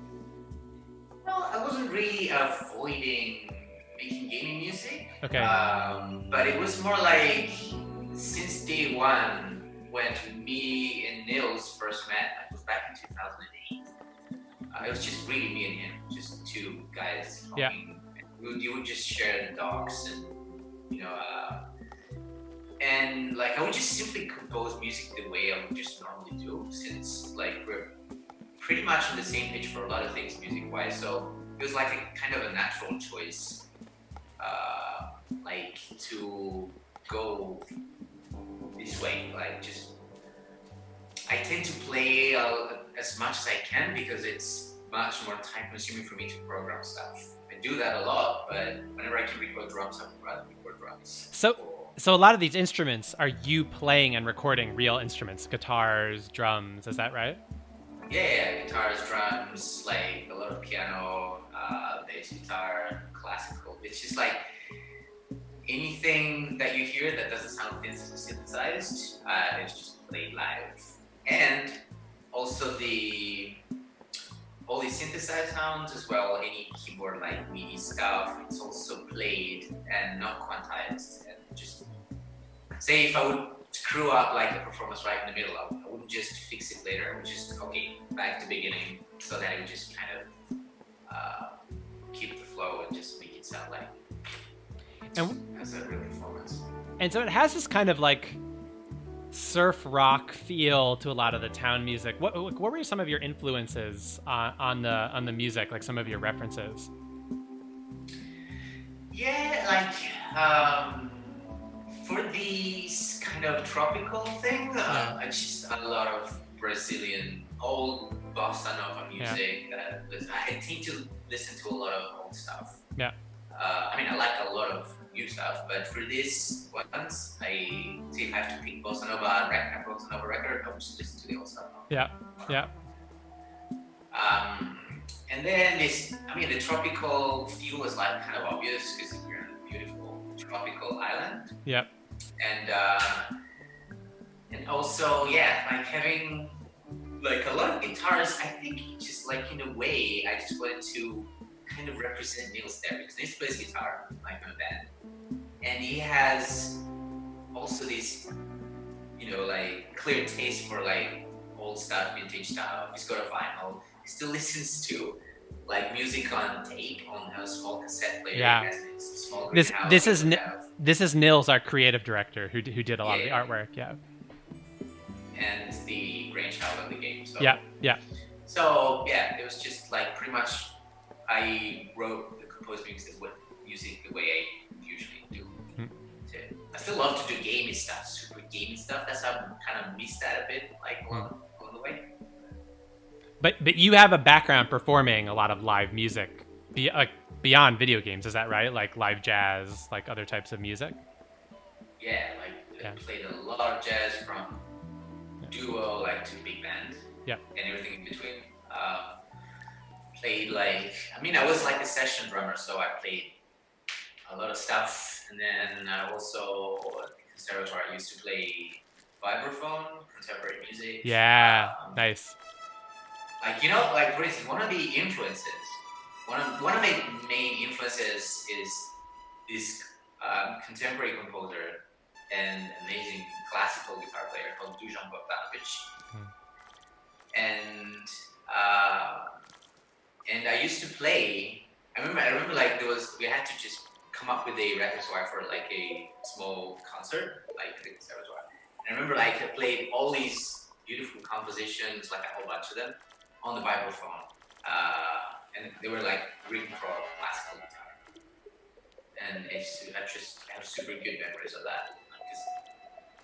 It sounded super nice. I mean, if you're into the vibraphone sound, which I am. And I think, speaking of Dusan Bogdanovic, I think I have probably gonna listen to a piece later on in the game where I play like a prepared like electric guitar. And that and I saw that thing that it's like a piece of paper in between the strings, like wave it out. That would just give this really distinctive sound, and I took it from Dusan Bogdanovic, probably like 2 years ago.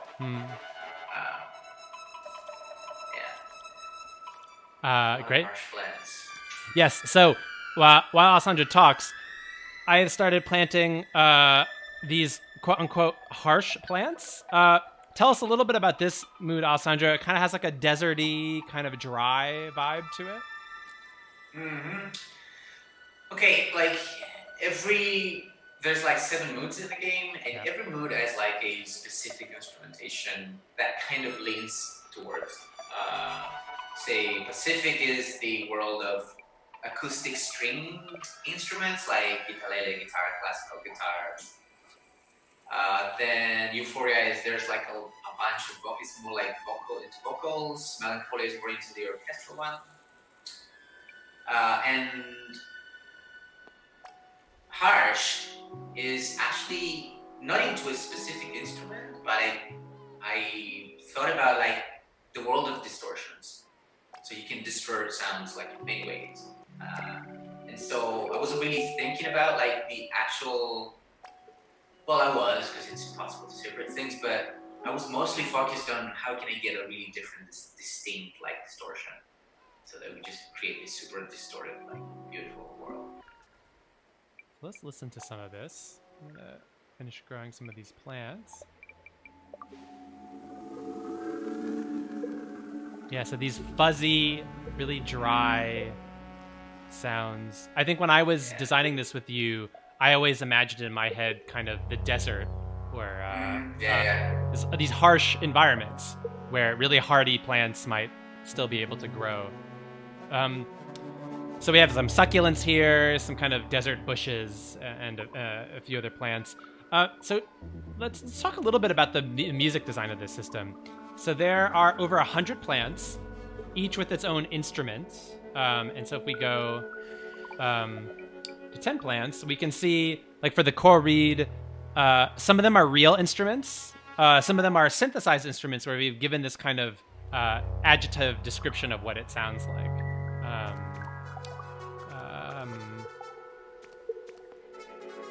So this one, the stone grass, kind of sounds like gusts of wind a little bit.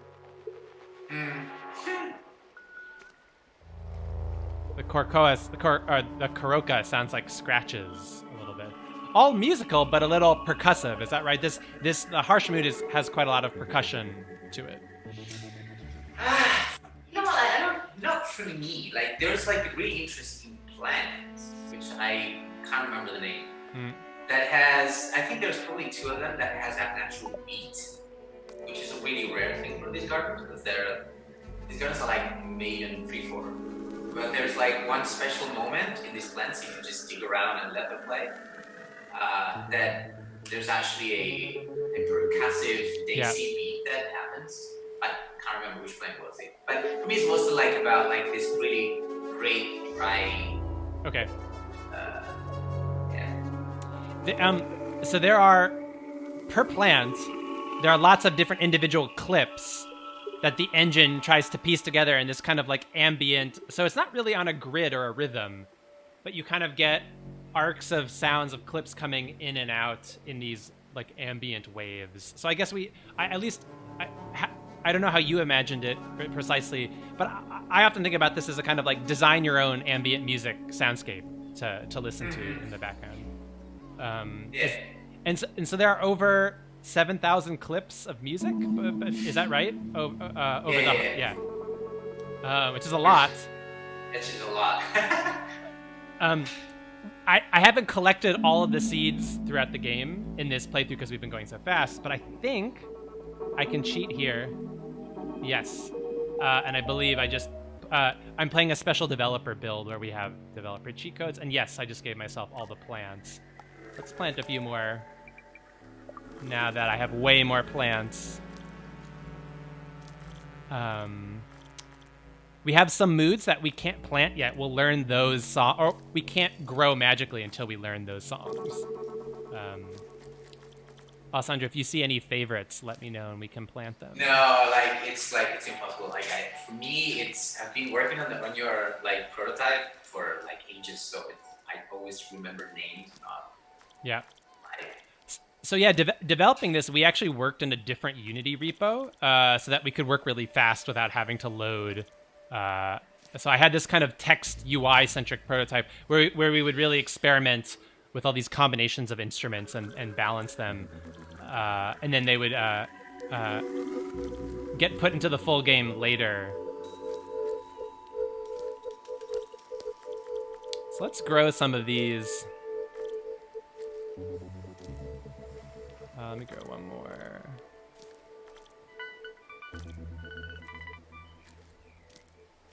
All right, so we'll play this song. Yeah, make them grow so we can probably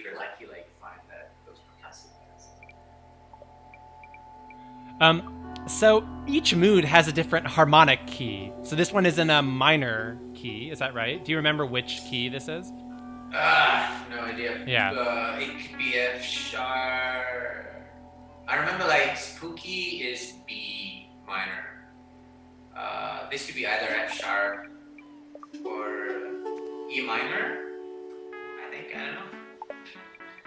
What we did was like we harmonized the D scale. So D major, E minor, F sharp minor, G major, A major, and B minor.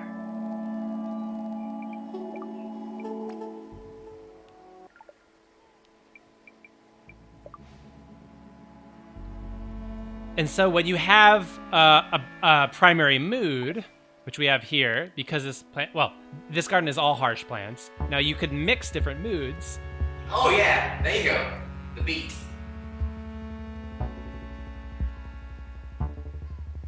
I love this moment. Yeah, I think it's this one. The stone flower. Stone flower. So because this garden is all harsh, or if you had a garden with majority harsh plants, now the whole garden kind of snaps into the harmonic key, and so all of the different moods differ on either their C. They either use a C or a C sharp in their harmonic scale, or a G or a G sharp. And so the engine picks different clips. It knows which clips it's allowed to play or not that are harmonized or not with the current key. And that's one of the reasons that there are many clips, because we have to have different sets of clips that we play in different harmonic keys. We also have different clips for the baby plants versus the young plants versus the mature plants, right? So you can kind of hear the plant blossom and develop into fuller melodies as it grows older. Is that a fair summary? Yeah, like the babies, like essentially like the babies are like a baby. It's a really high-pitched sound. It's really simple. The vocabulary is like really limited. And it's nice to just feel them like grow into wider, like more comprehensive, musical phrases until they blossom when they're into their melodic or state. And so we leave the garden, we get back to the town music. As you were talking about with some of those rhythmic bass sounds, some of the instruments from some of the key instruments actually play, if you listen long enough, these kind of solos, these much fuller melodies. Is that right? We call them mega clips when I was developing it with you. Yeah, like the idea was like, after, because me and you have been listening to the gardens for so long. Yeah. And essentially what's needed, what I felt like, okay, listen, we need some special moments, because then we can have like a little bit of breathing and just a little bit of structure. And this is what all those mega clips are, and also those weird bass lines with the beats are like, kind of give a bit of structure, which for me is like kind of a breathing as well. Yeah. Because after all these fluttery kind of floating sounds, you just have something that kind of connects to the soil, ground, and just roots you to a rhythm. Yep. So it was interesting developing the procedure. I mean, we're out of the garden now, listening to the town music, but even developing the gardens, trying to work out how much structure do we need to organize the clips around, how freeform can we leave it. So that was many hours of iteration and playing around with the musical sounds. We'll listen to a little bit more gardens. Maybe I'll take you to the Melancholia garden in a little bit. You'll see here the clock. I harvested the Karoka sap that I can give to.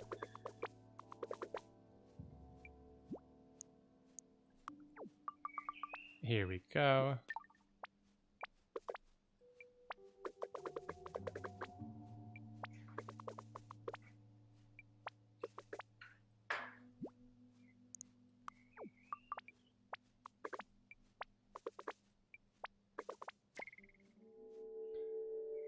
Okay, let's get to afternoon.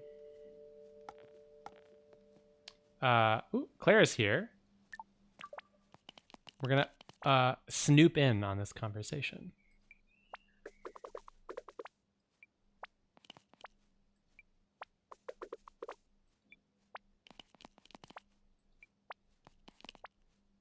Claire is Tung's mother.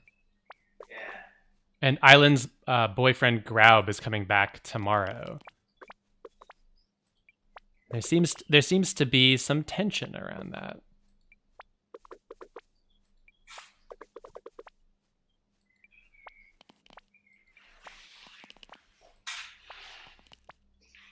So Claire's husband Gorm, who we never met, left the family years ago.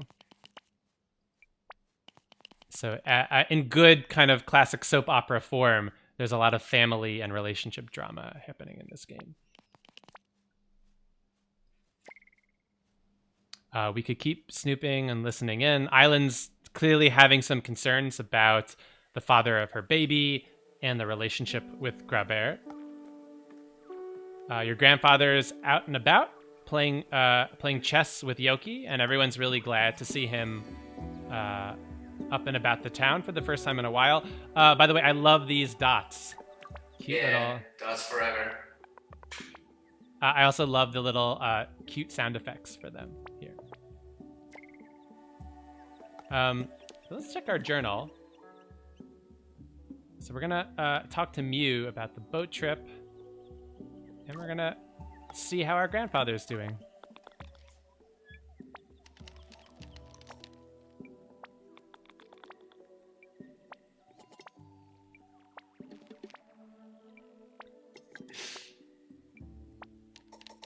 You can hear some cutlery sounds on Maury's, I think.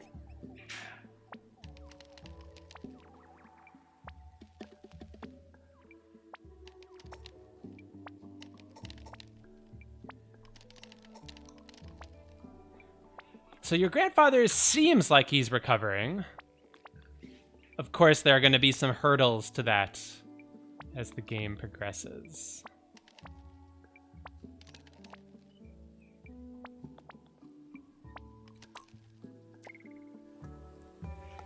Let's go find Mew. Again, if I were playing for real, I definitely spend a lot more time exploring and talking, but we want to get through the day. Let's talk to Mew. Ooh, let's look at this.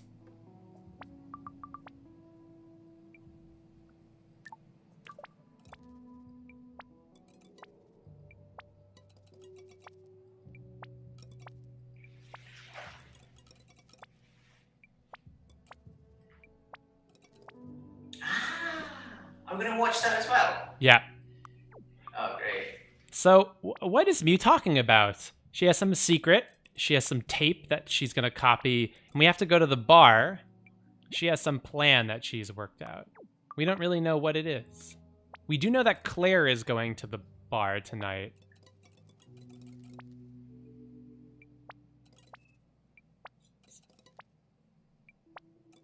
Spoiler, it isn't going to be great. Okay,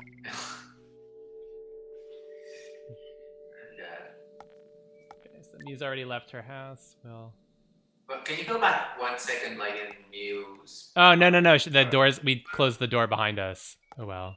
Oh, we can't. Okay. Yeah. Sorry, I should have waited. It's like a little rude to snoop around her house when she's not there. So in our journal, we need to go talk to Island. Show her we think we're gonna go and show her this garden that we've planted, and we should talk to our grandpa. But first, let's talk to Island. And Alessandro, we can hear now this evening arrangement. Yeah. The day 4 music. So slow down. We can kind of feel the day winding up, and I really like, that the music should also reflect the kind of arc of the day.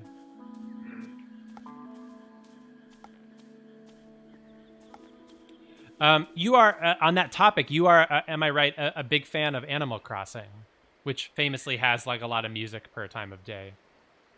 that's the very reason why I thought like, oh, it would be nice to make game music in the first place. Yeah. When I played that like back in 2007, I think it was the Wild World. Even though, like, I have to say that I'm into the old Animal Crossing soundtracks, not the new one. And you know why. I am playing Animal Crossing New Horizons. I didn't really play the older ones, but I really am enjoying the new ones. And it was actually partly you telling me about how much music there was in those old games. Like the fact that every hour of the day has a different piece of music. That really speaks to me as like a music and games lover. And so anyway, obviously we don't have as much music content as Animal Crossing does, but I like that we were able to put in different music for dawn, different music for evening, different music for night. So there's a little bit of that influence in Mutazione for sure. Okay, a beautiful sunset by the lighthouse.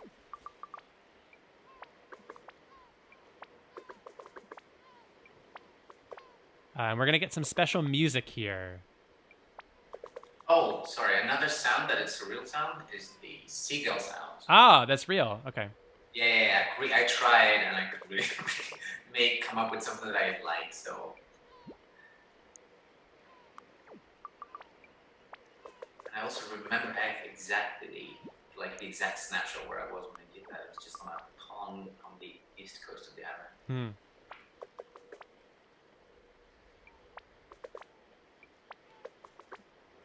It's funny that both you and now Nils live on islands. Like that's somehow, represented in this game where you're on an island and you take a ferry. Yeah. Yeah, it's cool. Good point. I really thought about that. So, Nils on Bornholm, which is it's an island off of Denmark, and Alessandro on Sardinia in Italy.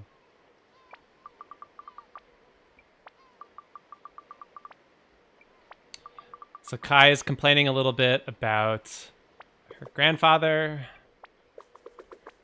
Island's clearly got something on her mind.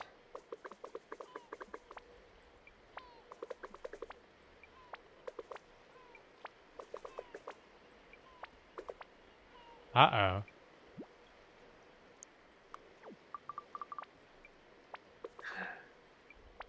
So this is her boyfriend, who's a little obnoxious. And it's clearly, it's not. Well, okay, differing opinions on Graub, but clearly some relationship tension here.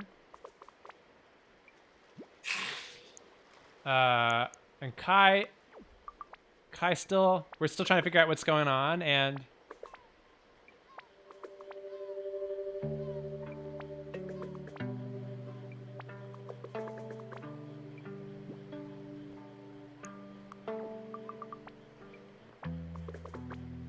whoa. What? So, a big reveal. Very soap opera-y. The baby that she is pregnant with, the father is Tung, not her boyfriend, Grauberry.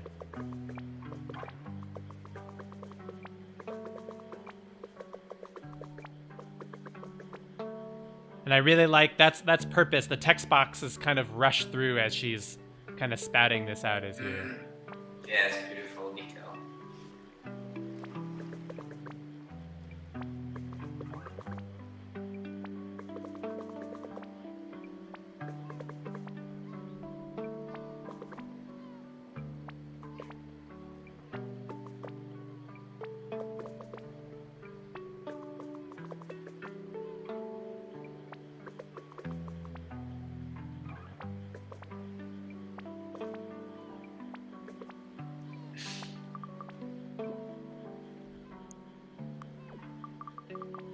Yeah, Tung watches a lot of soap operas. The soap opera within the soap opera.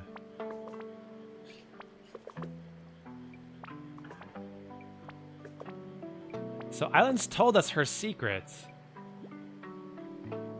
Wow.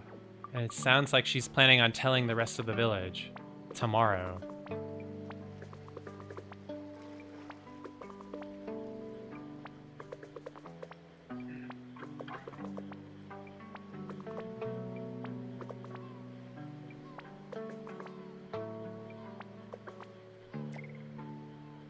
And we have the this kind of sentimental guitar music.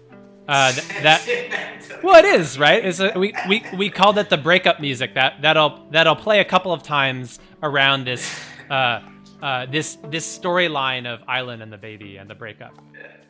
Yeah, but I like the branding. Ladies and gentlemen, here's some sentimental guitar music. But like, by the way, this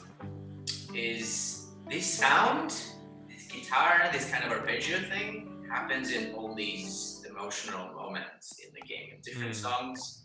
But that's a recurring theme, recurring timbre for the moment.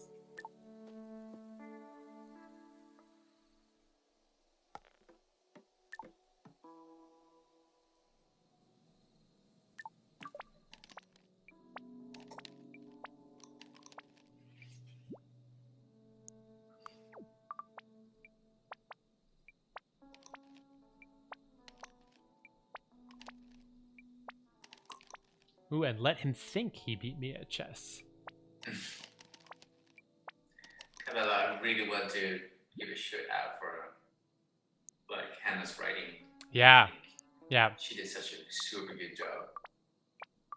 Like, I remember like at the beginning, when I was reading the sketch parts, like the mock-ups, like I didn't really get into it, but I knew there was like a big potential. Like, oh, this could get really super nice, and it got really super nice. Yeah, I think it is beautiful making this kind of gaming and taking so long. You see all the parts, the art, the writing, the music, start with sketches and slowly work its way. And at some magical moment, it all starts really singing, coming alive. And you have to have, you have to iterate a lot, but you also have to have trust in the original vision of the game to know that when we iterate on all this stuff enough, it's really going to all come together in a magical way. Kai here is starting to be really frustrated with her grandfather that he's not really telling her everything about the magical gardens. Like, she wants to know more about what's happening in the town, and he's being a little hesitant to tell her everything. Kind of yelling at her grandfather now. I'm not here just to be some gardener. Let's escalate. Escalate, please, yeah. Ooh, stinging kind of comment. So, her mother, Nano's daughter, kind of left the village after some kind of traumatic event that we still don't quite understand. So, quite a biting thing to say.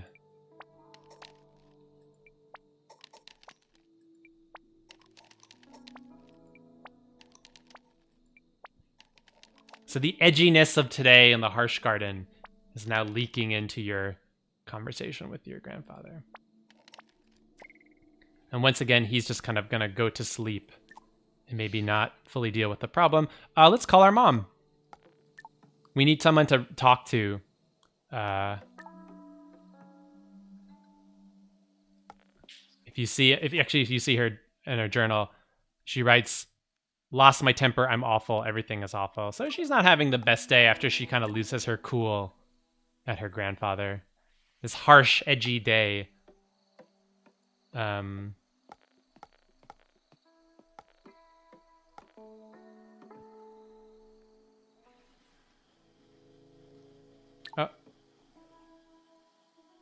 Oh yeah, we do want the bar. We want the bar because there's a phone here. We're gonna try calling our mom.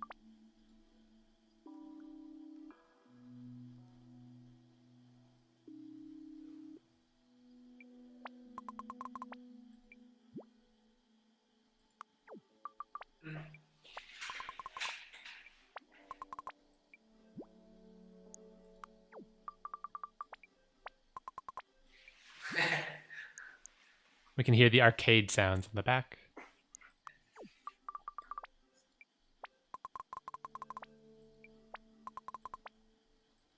Yeah, so again, her mom was there growing up a little bit as a child before she left. The grandmother took her away when she was still a child and left the grandfather after some big dramatic thing happened here all those years ago. We don't really know what yet. Toby is your kid brother that she's home taking care of.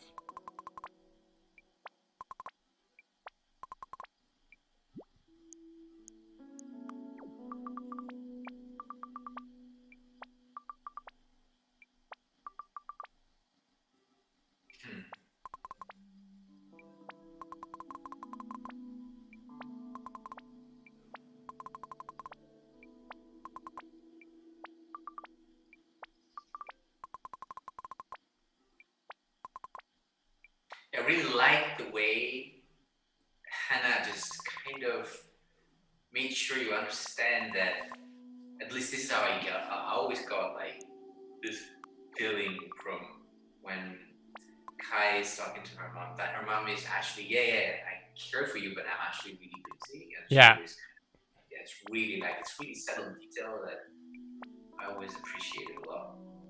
Right. She's like Kai really wants to get into venting about her problems, but then everything always gets busy with the kid brother, and she like leaves the phone conversation. Wait, Mom, I need... Yeah, because this also, like it frames their relationship like two kind of strong women. I mean, that's how you get it. Like, but still like fragile, and that they just kind of need each other. And really independent. Beautiful touch. Yeah, and we'll later on we'll learn a little bit more about the mother too. For now, let's also breeze through this, and we'll get to the end of the day. So a lot of people are here at the bar hanging out. Just a nice evening. And there's Mew lurking there in the background, and we're gonna kind of find out what is this tape that she was talking about.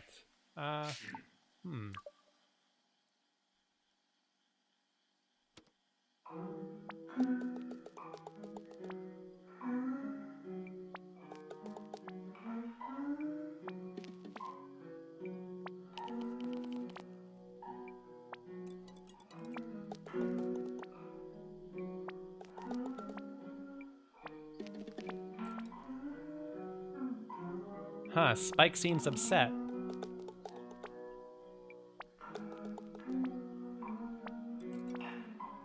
Oh!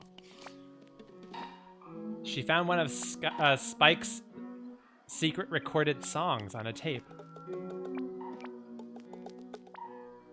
Oh no! It's a love song to Claire! And Mew is playing it without his permission. Oh, what a jerk. How embarrassing.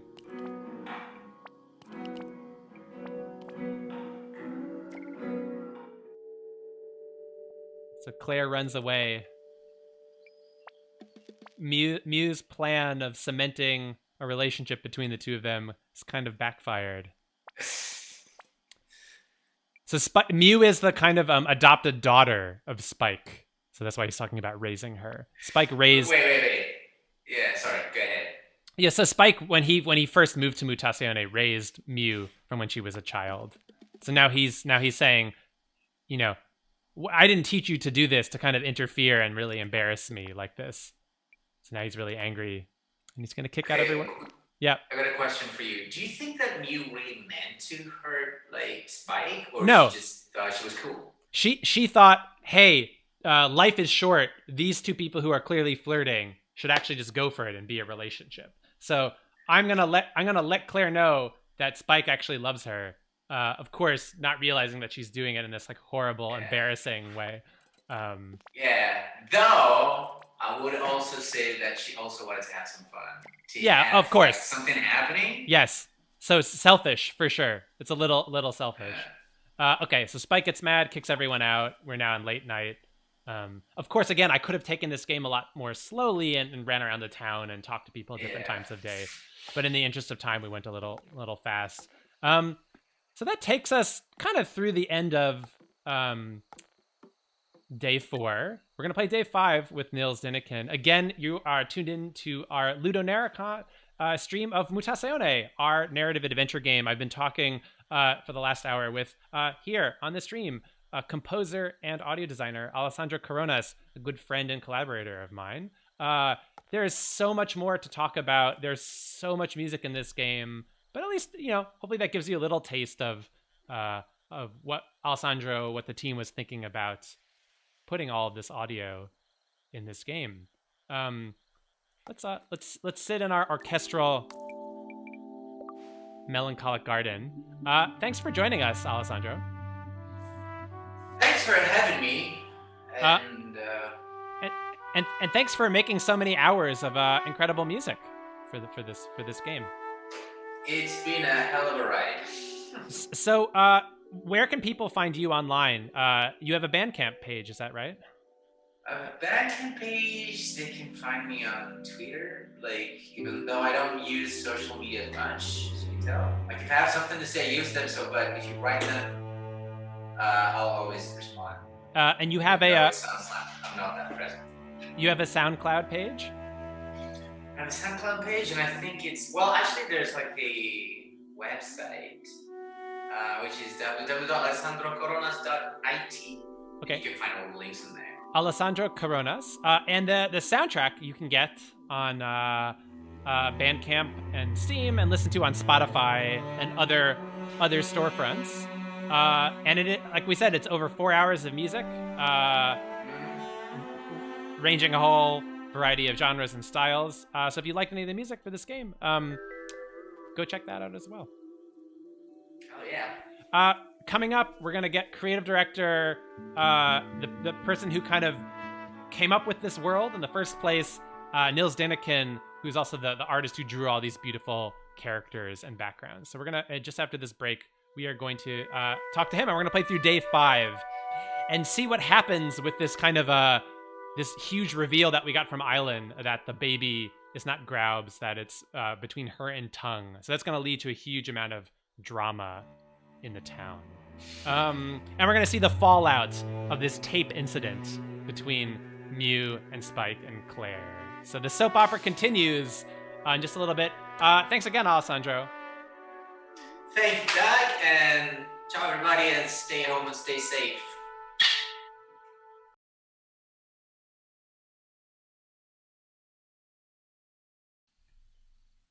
Hello, we are back. Welcome to our LudoNarraCon stream. We are streaming our narrative adventure game, Mutazione. I am Doug Wilson. I am a co-owner of a small game studio, Die Gute Fabrik, based in Copenhagen, Denmark.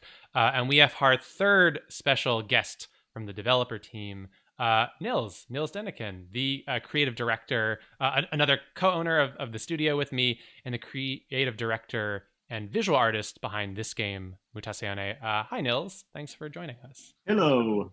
I'm so excited to be here. Nils, about the game. Where in the world are you right now? I'm on a little island called Bornholm, which is a Danish island south of the coast of Sweden. It's not as isolated that we don't have COVID, but it's pretty nice here right now. We were talking with Alessandro. It seems like not super coincidental that both you and him live on an island, right? And we're like, this is a game about this island that you take the ferry to. So there's some true to life similarities. Yeah, well, the ferry thing is really nice way to kind of set the scene and kind of take you from being to from this regular place to this kind of weird place that you go to. So yeah, I like that way of transitioning. And yeah. Do you feel that way in your real life when you go from Copenhagen to Bornholm? Yeah. no, it's like all these mutants here. No, it's much more boring actually. But like sometimes I can kind of fake the same excitement. Yeah. They used to have a nicer ferry, but now the ferry the newest ferry kind of doesn't have as much personality as the old. Yeah, but is your ferry captain a jerk like Graubert? You never get to know him, so he only speaks to you over the intercom. So I wouldn't know. He never talked to me personally, so maybe he's even more of a jerk. That's right. Yeah. So we're gonna go to sleep in this game. So this is again, this is a narrative adventure game that we released last year in September 2019 called Mutazione. We kind of call it a kind of supernatural, a mutant soap opera, which we were talking about with our narrative designer and writer Hannah a couple hours ago on the stream. This game is available on Steam and a number of other platforms. And for this last hour of the stream, I want to play through day 5. A lot of good, juicy story stuff happens in day 5.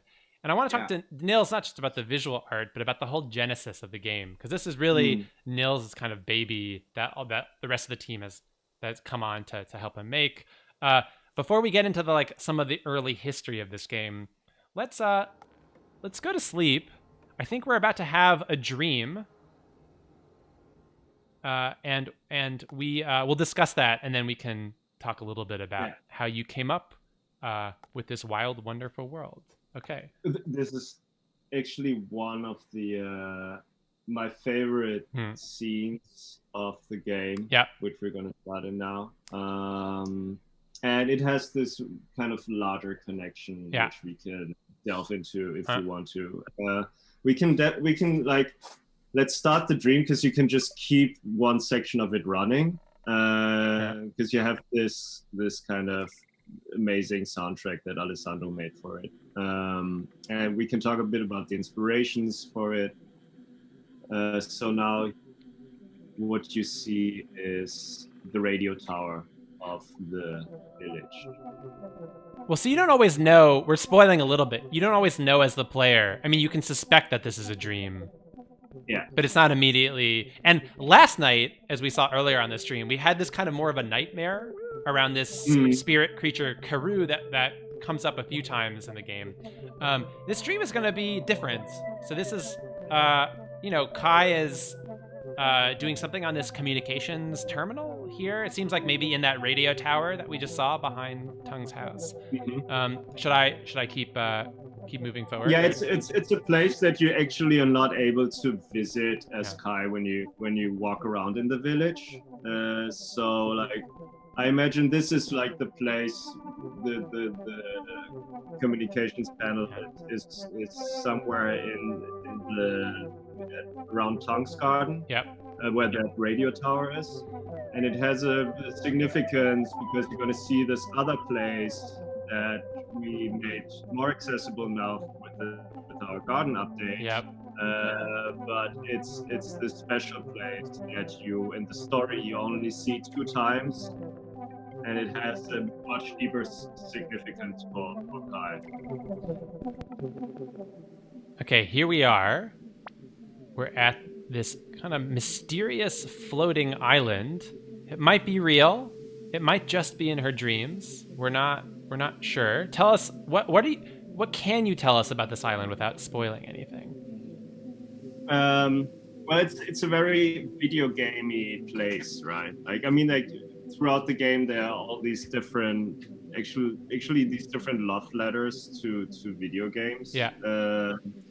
So there's like a mushroom forest, which you will get to at a later point. There's like floating islands. This is like very improbable places, basically. And they mostly exist in video games, not even so much in movies. But yeah, this is definitely like a place that is more something that you would see in a vision or in a dream. And there's story stuff. There's stuff about the world that we never even really explain in the even by the end of the game. We haven't fully there's stuff that as a creator that you're never really gonna say explicitly about what this island means. Is that right? Well, it gets hinted at, and when you have this kind of resolving conversation with your grandfather towards the end, you kind of get the idea what this place is and who's living there. And you can also get an idea when you play the garden mode, because we made this, part of part of our update where you can play this soul garden by yourself, and there you also get a hit on who inhabits it, but I'm not gonna spoil it. But there's a lot open to interpretation to the player, right? So like a little anecdote, like the whole idea of this kind of synth soundscape with the kind of analog synth vibe was very inspired by a Sam Prekop concert that I saw. Oh. So like Sam Prekop, he has this. He was like warm up for Tortoise, and I expected him to play like mellow sing song, like his like Tea and Cake style music with like soft voice and so on. But then he just played a complete show, just playing on analog synth. Yeah. So we had this gigantic wall with like this old synthesizer where you just plug different plugs into and was turning on buttons. And the whole scene and setup was so amazing. I really kind of had to steal it and kind of make that picture and turn it, like put it into the game with Kai sitting there turning the buttons. So and I want Alessandro to have that kind of to make this kind of a similar kind of analog synth soundtrack. Yeah, I really like that piece on the soundtrack. A pretty long piece too, and he really kind of digs into that history of like analog synth music, which I think is perfect. Yeah, you can just keep on playing it, and it will develop. If you don't press the continue button, it will just keep playing. It's also interesting too. It's cool to see kind of your influences and Alessandro's influences combining.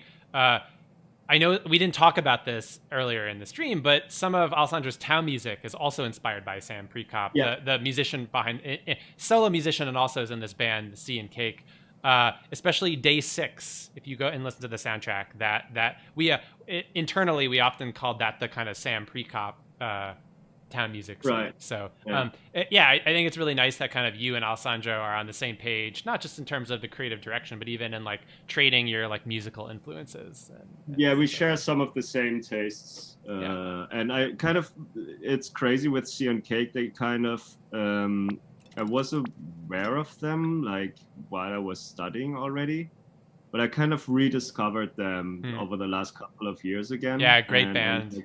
They totally grew more and more on me. Yeah, big recommendation for Sea and Cake. Yeah, for sure.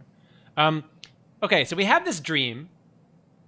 A lot of ambiguity. That floating island will come back later. Lots, and as Nils mentioned, you can now grow a garden on that island in the freeform garden mode. That's apart from story mode. But okay. So also, the dream almost didn't make it into the game. It was one of the last things. Yes. I kind of snuck into the game with Alessandro's support. I remember that. And I kept it under the radar because we were all already stressed out, and but it made it into the game. So like that's why it's a nice way to start this session. Well, I think also like. And then I'll actually continue this conversation.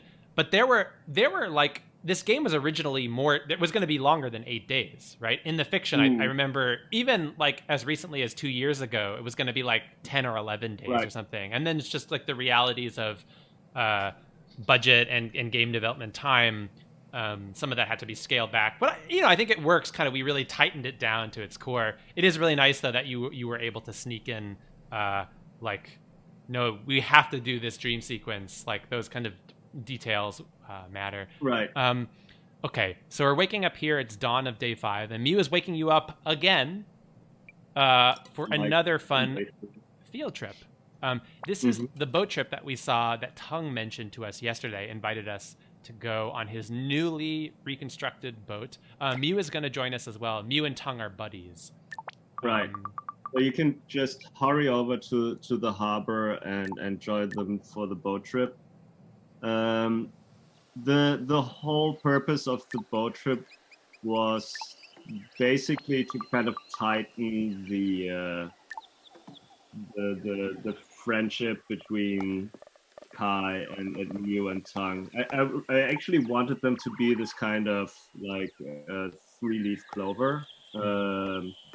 That's also why like the box art has those three characters as the main characters. Yeah. So you can see that in some of the promotional material. Yep. So I wanted and that was what the boat trip does is like kind of give you the feel of, okay, there's three friends, on this trip, on this journey. And it also gave us the possibility to show a bit of the environment, which you will see in a bit. About the how does the world look outside of the town? Yep. There's not so much happening, so they're basically just in the boat talking to each other and having reflecting over what has happened the day before with the Pape incident. But in the meantime, you kind of take in these environments while they're kind of slowly crossing those seas with the boat. Yeah, I think this is some of the most one of the most beautiful parts of the game. So this is just an excuse for kind of Nils to show off. Right, like it's as you play this game, it's easy to forget. Wait, you're in the ruins of this like horrible catastrophe. This whole city decades ago that was ruined by this meteor. So here we see. So is that like that's like a hotel, like a motel in the background there? Right. So you see different scenes, and that kind of tells you a story about like what kind of place was here before the catastrophe happened. And I always imagined it to be that this was some kind of holiday resort. So you see all these kind of 70s style hotels and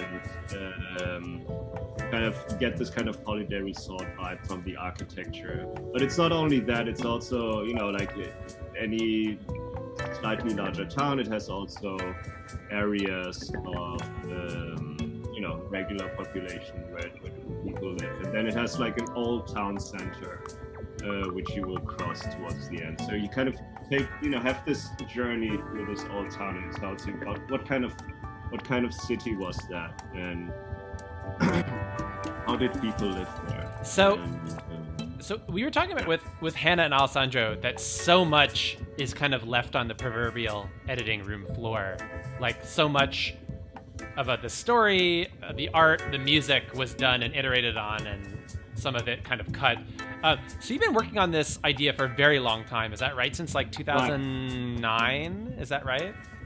Yeah, it started in 2009 exactly, and the whole idea and the basic idea for the game was very different, and the genre was very different. Yeah.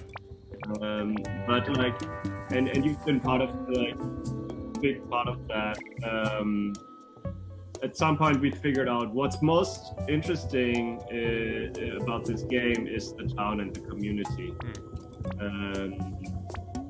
And then, we came up with the idea of the gardens, which informed a lot of, both the story, the game design, and so on and so on. Yeah. So it was kind of this organic process. Like some decisions were not made consciously by us. Right. Somehow, some decisions were made by the game and had to be followed up. So some of it were a consequence of a previous decision. But this sequence kind of gave me the possibility to kind of show, some of the outside world. Yeah. I always wanted to have more outside environment to Yeah. explore, but that was like really compressed, a really nice way to kind of open up the world somehow.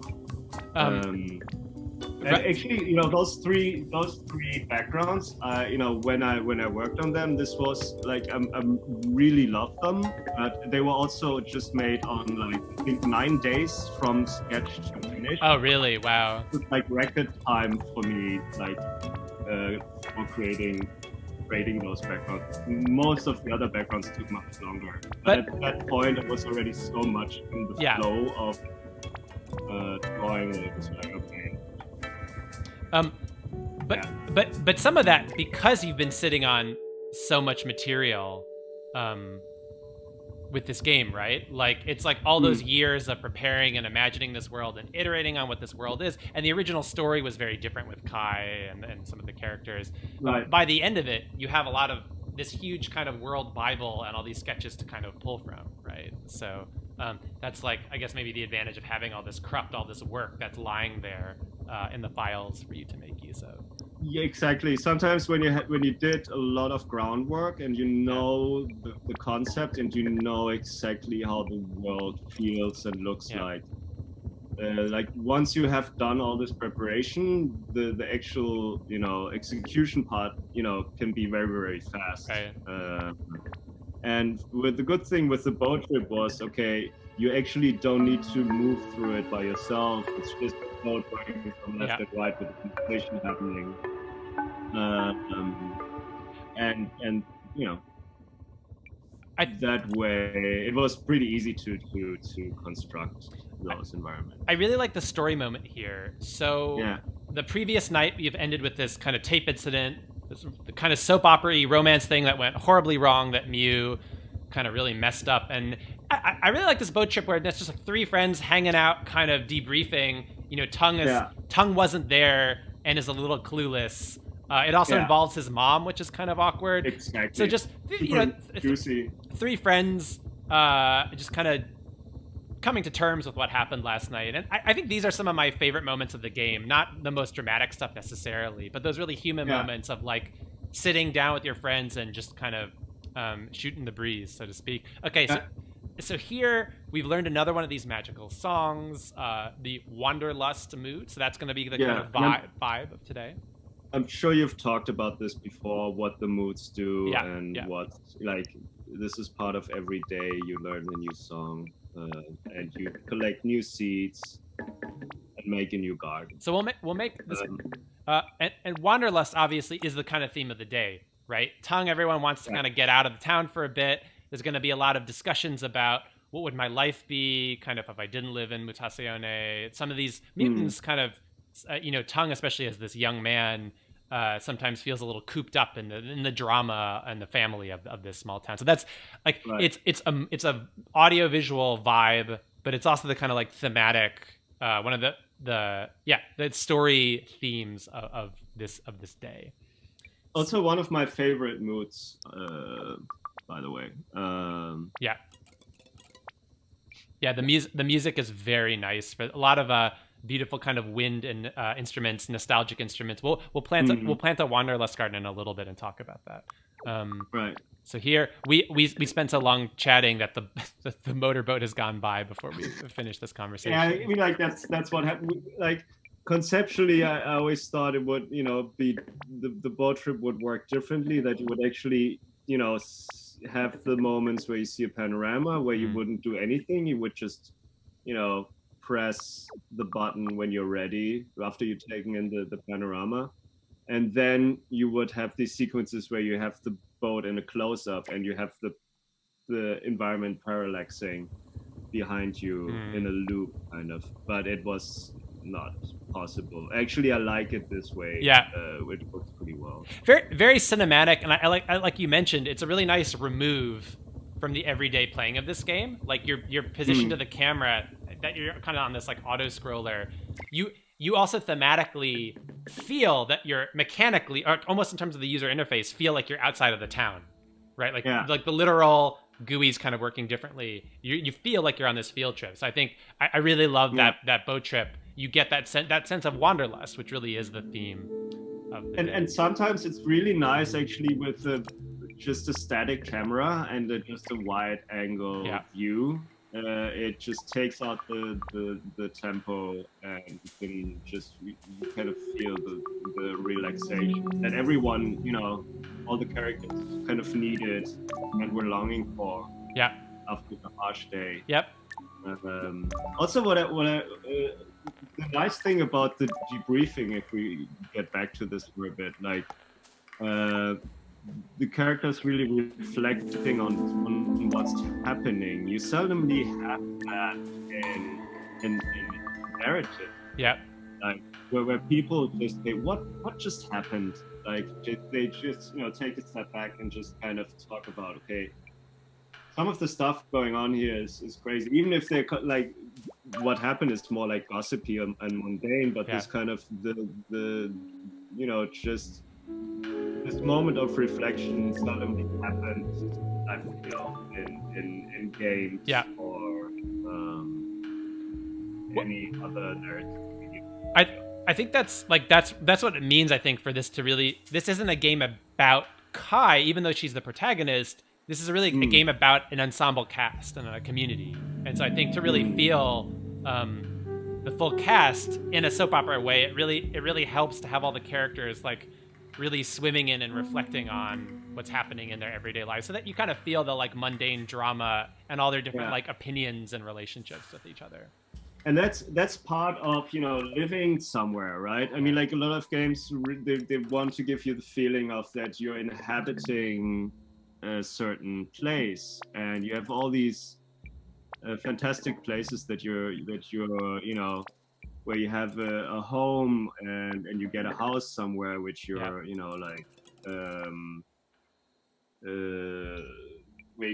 which you can use as your base to put in your loot and everything. But it's seldom that you can actually talk to your neighbors people always treat you as a hero, but they don't really talk about what have you done, or you can't reflect with them about what has happened. Or even decentering the protagonist, right? Yeah, like very little of this is about Kai. Kai's just been witnessed. Yeah. It's about Mew, it's about Spike, it's about Claire, it's about Tongue. So you're there as the protagonist. You're kind of along for the proverbial and literal ride, just kind of like listening to them reflect about each other. So I think that the decentering of the protagonist there is really that's useful. Another aspect which is super important. By the way, Nils, I like in the kind of blinding afternoon light of Denmark, right? It's night here in Australia. You have like this kind of new age light filter over your webcam. Yeah. I'm gonna turn the camera a bit to just emphasize. Yeah, good. But perfect for this. We'll get to it. It'll jive well with the Wanderlust music that we're about to hear. One thing we didn't point out, Nils, I really love the music on the boat trip, especially in the scenes that we saw earlier. But even here, is it right that you were inspired partly by Monkey Island in terms of that? Totally. Yeah. So. Yeah, I forgot to say. There's so much to say. Yeah, about so much to say. Yeah. And yeah, the boat trip music is directly inspired by Monkey Island 2. Yeah. That sequence where you take the rowboat to the voodoo lady. I love the way in that. I mean, I love the soundtrack, and I love this like in the very old version, not the updated version, but the one that we experienced when we were children. Yeah, Monkey Island 2. Yeah. I love the build up of that, and this kind of the MIDI music, kind of building up on itself.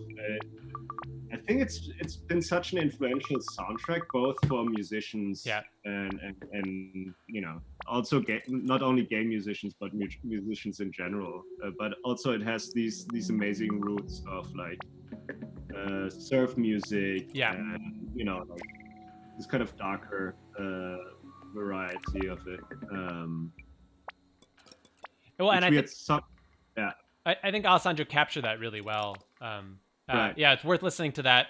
If you go back to the soundtrack, listen to the boat trip music, and you can hear that kind of, it's a mixture of kind of like, it's slightly humorous music, but it also has that kind of cool adventure surf rock kind of feel. And that mix of all of those flavors together is really nice.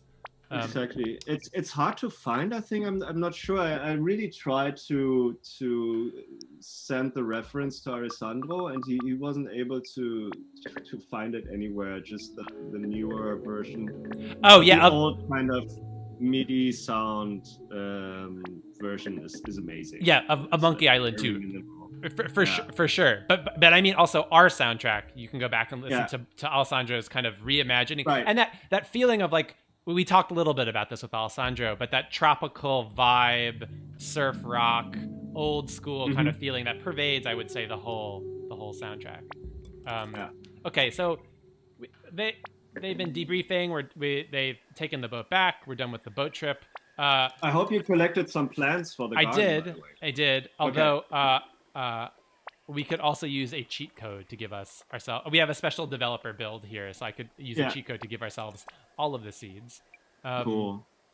So Mew's gotta kind of go off and patch things up with Spike.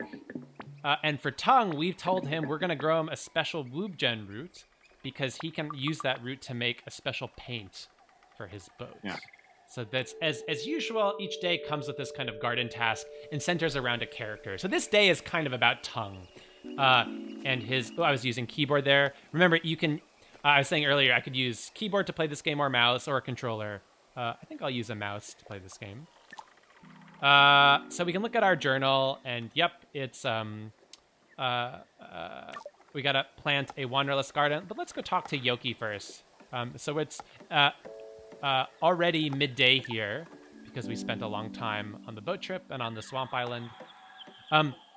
Nils, this is we were talking about this with Hannah. This is one of my favorite animations in the whole game. Right. I love this adorable little these creatures, the dots, and this one mimicking Bopek here. That's like almost as like an older brother. Tell us about the dots. That they've been in the concept for the game for a very long time. Right. They were like Bopek was actually one of the later characters, but the dots and the sausages and jelly, they were in the concept sketches from the very beginning. I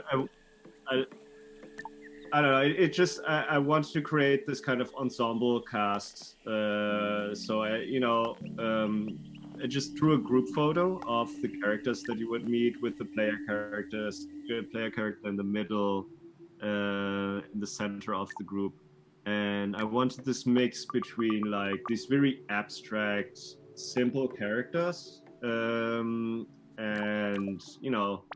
some looked like more like humanoid characters, but they were all kind of mutants. Some of them were actually human, just like he was like player character, but also Spike. He was also there from the beginning and running the bar already. The group photo was shot in front of the bar. But the dots were there, and I didn't know what they mean at that point, or where they were situated, where they would live. I didn't know who Jelly was. And they had different names at that. Well, the dots always had the name the dots because they were the dots, but they were all kind of reminiscent of letters. Like there was one guy, like the guy from the sausages called Wiener and Wurst. He was shaped like a U, so we just called the character U. And the characters that just looked like sausages, they were called I's, and Jelly was called A. But we figured out at some point that those names were pretty impossible to kind of use in a narrative game, because you would be really confused. Like, what was it? I, A, and like you would always confuse it with like me, I, and so on and so on. So we changed the name and we called the sausages the sausage folk. But so that's interesting in terms of the genesis of the world, that you've been slowly, and not full time since 2009, but slowly stewing on and off on this project. Right. That it's not like you wrote the whole or like formulated the whole story for this game and then started working on it. Like you're saying, some of this would be just sketching characters, not knowing what they would be, but kind of letting the visuals. So it's a much more looser, organic way of building the world. Is that right? It was world first. I want to create this place and, have this, group of characters. And then at some point when you looked at them, you got interested. Okay, where would those characters live? How would they talk? Or, and, at some point it distilled more and more that I made the decision that the the town should be placed around this giant tree. It was also a very video gamey reference. Right. If you like were ever into Secret of Mana and looked at the beautiful cover art of it, was like, Yeah. okay, I want a place, this village should take place around this giant tree. Yeah. But like that, as a consequence of that, you needed to make sure everyone had their own niche and their own place to live around that giant tree, right? So suddenly that decision kind of, when that decision was made, that kind of rippled through the whole build up and world building and narrative of the game, because then like, okay, you have the treetop, you have the trunk, you have the ground level, and then you have the roots, and every part of that place has its own story and its own habitat, and the creatures have their different functions around that tree. And then then more and more you could imagine, okay, the sausages, they deal with fertilization, they work around the roots and make sure the tree is healthy, and Jelly was this fungoid character, and he would live even farther down at the roots, and the dots, they would live on the treetop, right? So like one decision kind of leads to new decisions. So it's like a very organic process. I mean, and so much has changed over the years. That's slow. It's almost like this stew that you've had on the oven top for a long time. Right. The other thing I really like about that, worth mentioning, I really like these moments where if we kind of think of the development team almost as a band or something, I really like these moments between the different development team where we share influences. So, Secret of Mana that you just mentioned is a huge influence for me, right? So that's a point where we connect on. Or like, I know me and you are big Boards of Canada fans, which is a kind of aesthetic, right? This like ruins of old music or slightly broken music that can be beautiful is certainly like a major theme in the art and the story. And then, me and Hannah both hugely influenced by Deep Space Nine. You and Alessandro talking about Sea and Cake. Like, there's just so many little moments where these aesthetic and media inspirations, like different team members geek out on like certain core anchor points, and that really infuses an energy into the game. So that, for me, that's one of the most fun parts of like collaborative game development, like really sharing these influences and like bringing that excitement through to the playable thing. Yeah, definitely. And like, and now we got coming to the gardening, which was like, okay. By the way, the music, the gardens, like they became like the core mechanic of this game, right? And like, but if you think about like the consequences it had, like to come up with this mechanic, and how it kind of how that kind of rippled through the whole creation process, and how we kind of had to make sure the story fits with those 7 gardens and stuff like that. But I'm actually not tired of listening to the gardens. No, very, very proud of all our work on the gardens. By the way, I cheated there, and I gave myself all of the story seeds. So we'll have a good variety of. Oh yeah, some of these. Both me and you gave a lot of influences or like requests to Alessandro when we were defining these moods. I feel like Studio Ghibli was like a big reference for this mood. Wanderlust. Yeah, definitely. I like this kind of Studio Ghibli thing where they show these wide open spaces, grassy hills. Yeah. Then you have these wonderful clouds in the background that Miyazaki is drawing. Yeah. I mean, he's so much into like the airy, and like with the whole aerial thematic around his films. There's always amazing like cloud formations, right? And capturing that kind of feel of being in this wide open space. Yep. Light. white up in space, traveling. Ooh, let's plant a bassoon. Yeah. And then there's some instruments that, like, what's the name of the composer again? Like Joe the Hisaishi. piano, Yeah. the strings. Yeah. Right. The composer who composed many of the soundtracks for the Studio Ghibli films for sure was a reference point.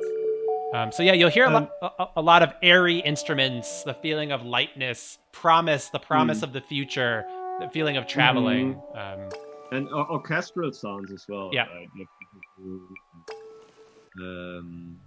So they're a bit grander as well, without being, suffocating. Yeah. Or too heavy. They're light. So yeah, definitely one of my favorite moods. And also the color scheme of the guns, I really like that. Yeah. And if you want, play the gun by themselves, the gun update, try the Wanderlust movie. It's also a really nice fit for the floating island. Yeah, if we have time a little bit at the end of this stream, we can show the garden mode. But yeah, there is a freeform garden mode that you can play after you complete the story. You can also share seed codes over the internet. So if you get a really cool plant, and there are some cool rare plants that you can only get in the freeform garden mode, you can send a seed off to another person playing this game. So yeah, I think we were hoping that people would combine all these many instruments in cool ways and make their own really unique soundscapes.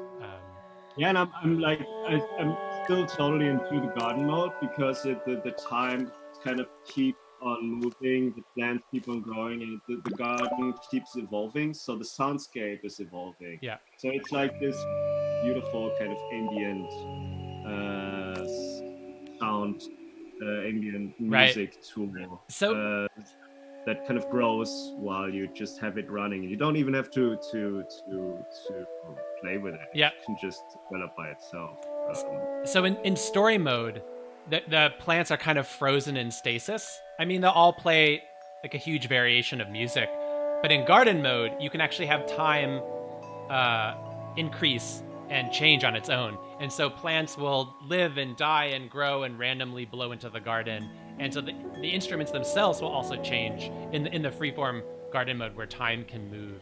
And so, yeah, that was an update we added in December, a few months after the launch of the game. So that definitely is something that the team is really excited about. So check that out for sure. Okay, I harvested this root that we need to give to Tung.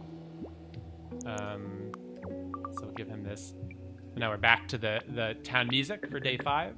This real kind of laid back feel. We're feeling good and relaxed after we've taken this boat trip in the morning. So this is a more upbeat day than the last 2 days that we've had in the town.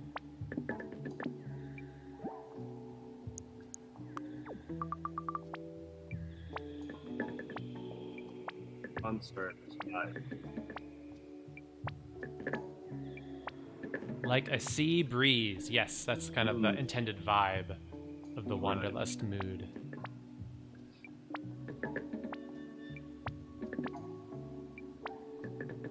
Ah, cool. So there's their band is going to play a concert at the bar tonight. Right. I'm sure nothing dramatic will happen. No, it's just going to be regular band night.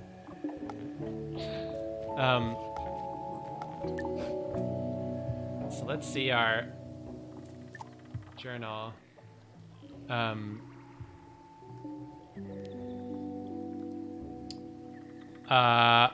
We need to talk to Jelay.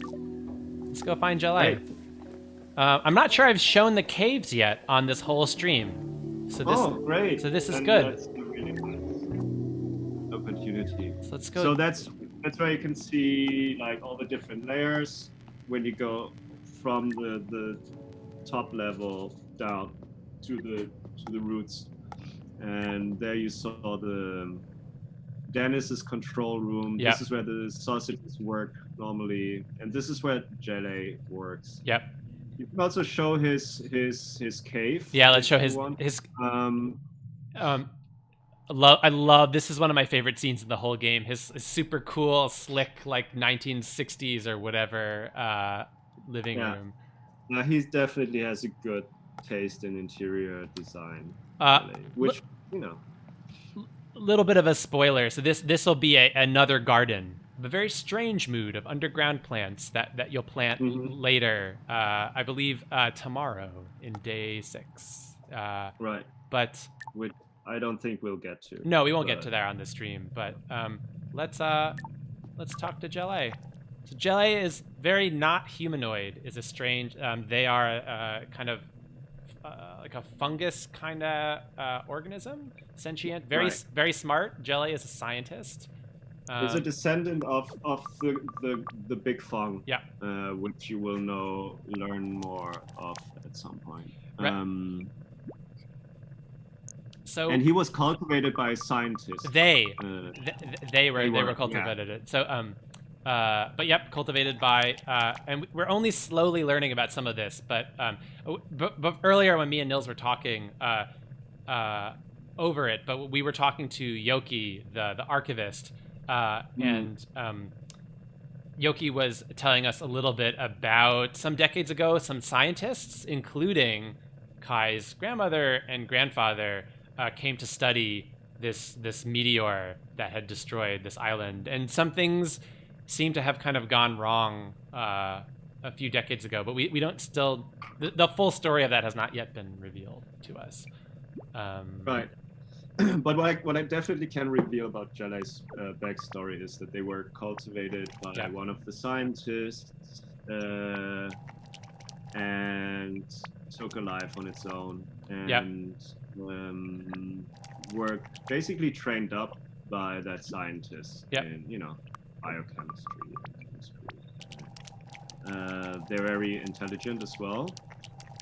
Yeah. And one of, I don't think not only one of my favorite characters. Yeah.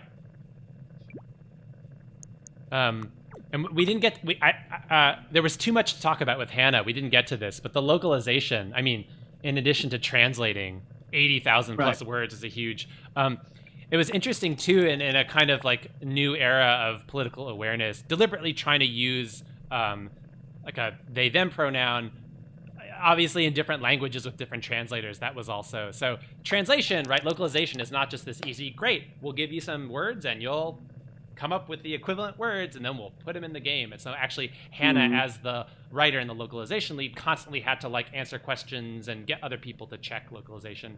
So any of these like small kind of details about story, identity, the subtle colors of the certain ways that people talk and what they're implying, very hard to translate. So yeah, we learned the hard way. Localization, especially for a narrative game with many words, is very, very, very difficult. But I think we are really thrilled that we can offer this game in so many languages to people around the world. So that's a huge thing. I never expected us to be able to do. So yeah, we are very proud of that. Yeah.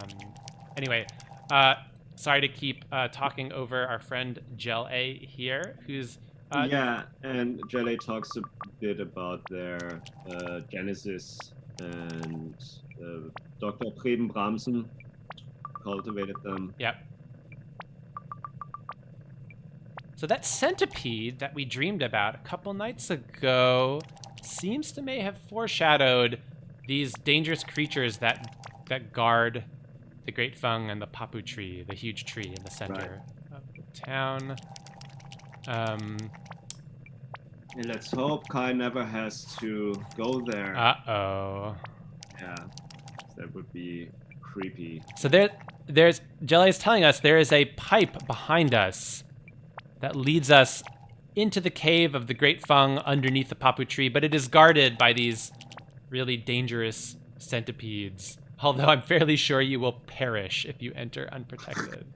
Let's ask a little bit more. Yeah, and it is a more dangerous place than you would expect at the beginning. And so we're learning here all the other scientists on the expedition with our Nano and your grandmother did die somehow.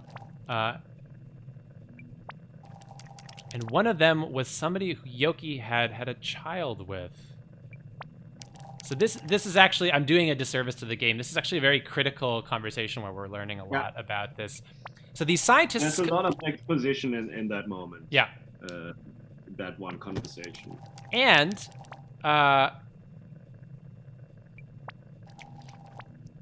we're learning more finally about Mew's tragedy. This son of Yoki and this other human scientist kind of becomes really unstable and disturbed and disappears with the kids that he has had with Mew. Possibly in a really tragic... Yeah. So this organism, which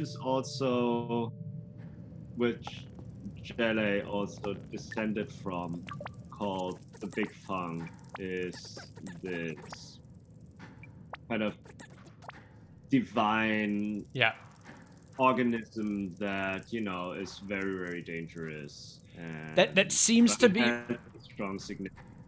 But Nils, that it's implied that the organism's kind of related to this meteor that hits. Right. Right. So I mean, I guess we can also give away that much that like the meteor kind of obviously created the whole environment of Mutazione. Made the organism, mutated the organisms, made the flora explode. Yeah. And out of this meteor kind of grew this great fang and the giant tree that the village of Mutazione is situated around. Yeah. And they kind of have this symbiotic, relationship.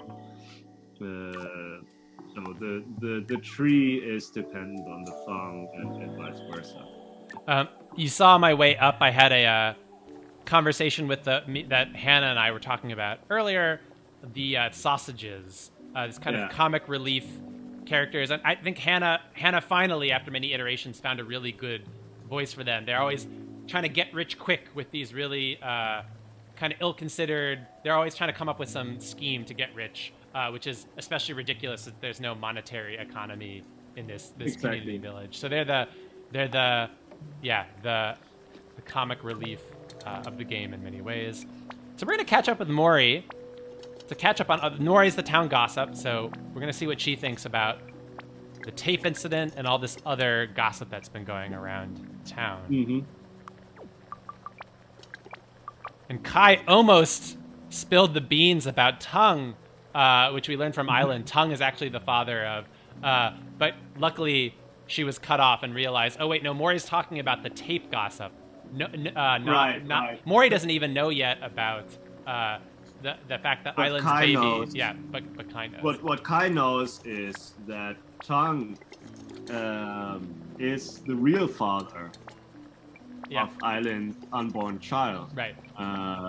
And yeah. So big soap opera vibes here. Multiple kind of romance crises happening. Right, like in addition to the real heavy stuff about trauma and the supernatural stuff about the Big Fang, we kind of mix it up, right? So we have this big conversation with Jelle about the real heavy stuff. We learn a bunch about the world. But then, of course, we're right back into the kind of real juicy romance soap opera.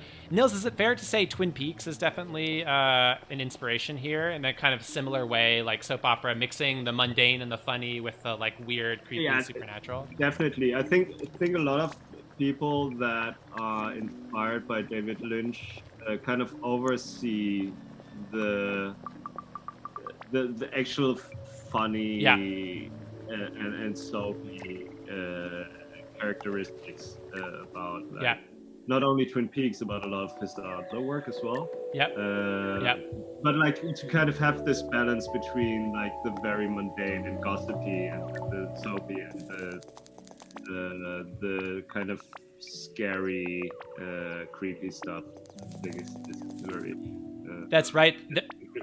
There's a lot of games and other media that takes all the dark supernatural stuff, like the Red Room from Twin Peaks, but doesn't focus enough on that, like, Andy and Lucy and all the really goofy comedy of David Lynch exactly. as well. Not that not that we were aiming to kind of have this kind of Twin Peaks.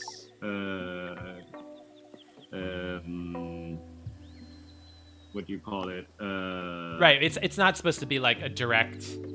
Like, we're not trying to capture the exact aesthetic of Twin Peaks. Yeah. But the whole idea behind it of, you have this fantastic adventure story where you like meet all these different characters and have this fantastical place and take all these different journeys to kind of ground that with, characters and their own kind of everyday life, and to kind of make your journey more impactful. I really like that. So there's a lot of, and every part of it, I think I love every part of it. You can kind of get to know these characters and, and have spend time with them. And that makes me more invested in them, basically. Yes, 100%. Yeah. And we're seeing an example of that here. So Kai's apologizing to her grandfather after kind of losing her cool at him last night. And we are now starting to get a sense of some of these reasons why your grandfather hasn't told you everything. So we know from what Jelly told us that in the past, actually, his disciple, some things really went wrong when he kind of taught his disciple the wrong way. So we're learning a little bit more, right? And this is true, and I think very true to life. Like, often when there's a disagreement, there's often other factors motivating some of these strange behaviors. So now we're like hashing it out a little bit. We've learned a little context from some of the other characters, and I think both Kai and her grandfather can kind of see each other's after having slept on it. They can kind of see each other's perspective a little bit more.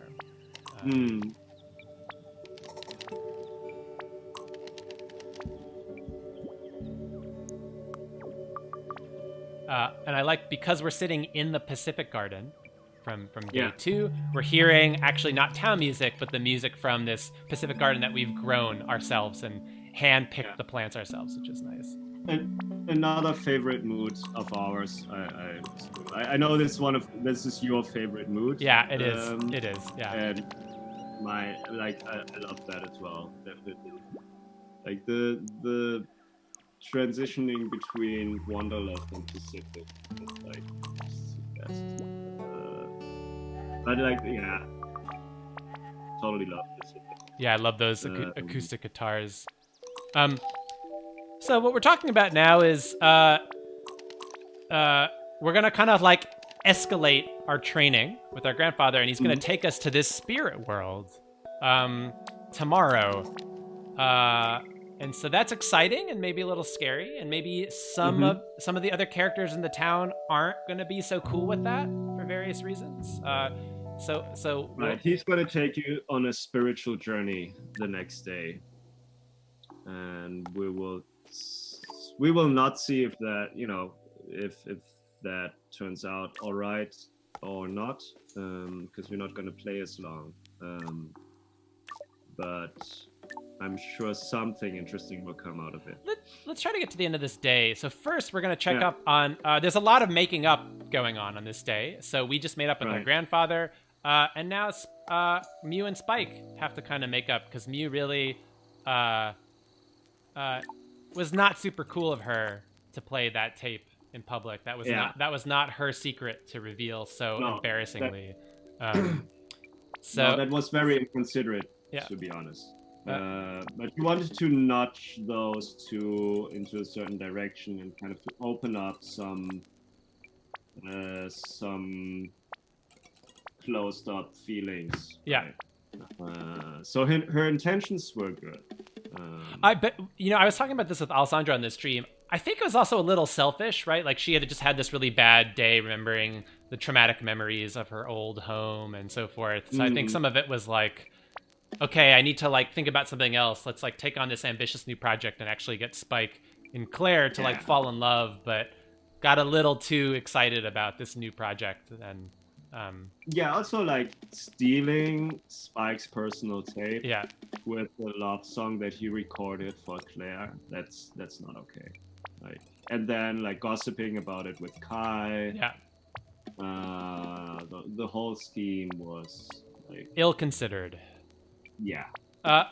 But they've made up, which is nice. And now they're both in the band, so now they've made up enough that the band can actually play tonight, which is good. And like in a lot of these conversations, again, we're decentering it from Kai. Not everything is about Kai. Kai is just sitting here kind of snooping in, but this is really about Mew. Like, Kai's not going to even participate in this conversation. And that's a trick we use a lot in this game. It's not the hero's journey. It's not all about Kai. It's not all about you as the player. Sometimes you're there witnessing these characters, learning their stories as well. So that for us was a big part of making this not just about Kai, but a story about the entire village, the whole ensemble cast. And the villagers also seem to trust her enough to have her sit next to her. Yeah. While they're having an intimate conversation. I think there's something like she occupies this really special role as like the temporary guest visitor. And this is I think why Island confided the big secret in her too. She becomes this really useful figure that she's not going to be around living in the town to kind of like haunt them for the next few years. So she becomes a really nice like fresh ear that can listen to people's problems. So I think there's something really true to life here, that like as this temporary visitor, you also have a certain power to kind of be this new like voice and this new person for people to confide in and share their problems with. Okay. This is gonna be a little awkward. Island's boyfriend Grauber is back, and we're like peeking in through this window. And what Robert, he wants to get a tattoo of, basically Island. Oh no! Big love of his life on his. Oh no! Making it even worse. So Island's about to crack. This is too much. Yeah.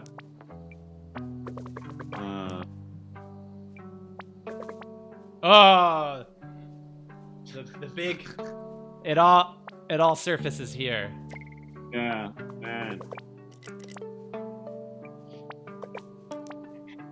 So I think, and one of the few scenes where you have like custom music that's played for kind of underline the sadness of it. Not that we use that much. It's used about 3 times during this kind of plot line about the breakup. Yeah. So we call this internally the breakup music. What I really like about this scene, Nils, is that it really humanizes Graub. Like we've kind of felt like he's this jerk. But actually now we like, he feels really hurt. He's being dumped. He thought he was the father of this child. And, he's not like freaking out at her. He's just really sad and really hurt. He wants to do well by this child. So I like that it's not as black and white as he's like a bad guy or something. Like Graub has problems and it doesn't always treat people right, but is a more multi-dimensional character, which I think really comes alive.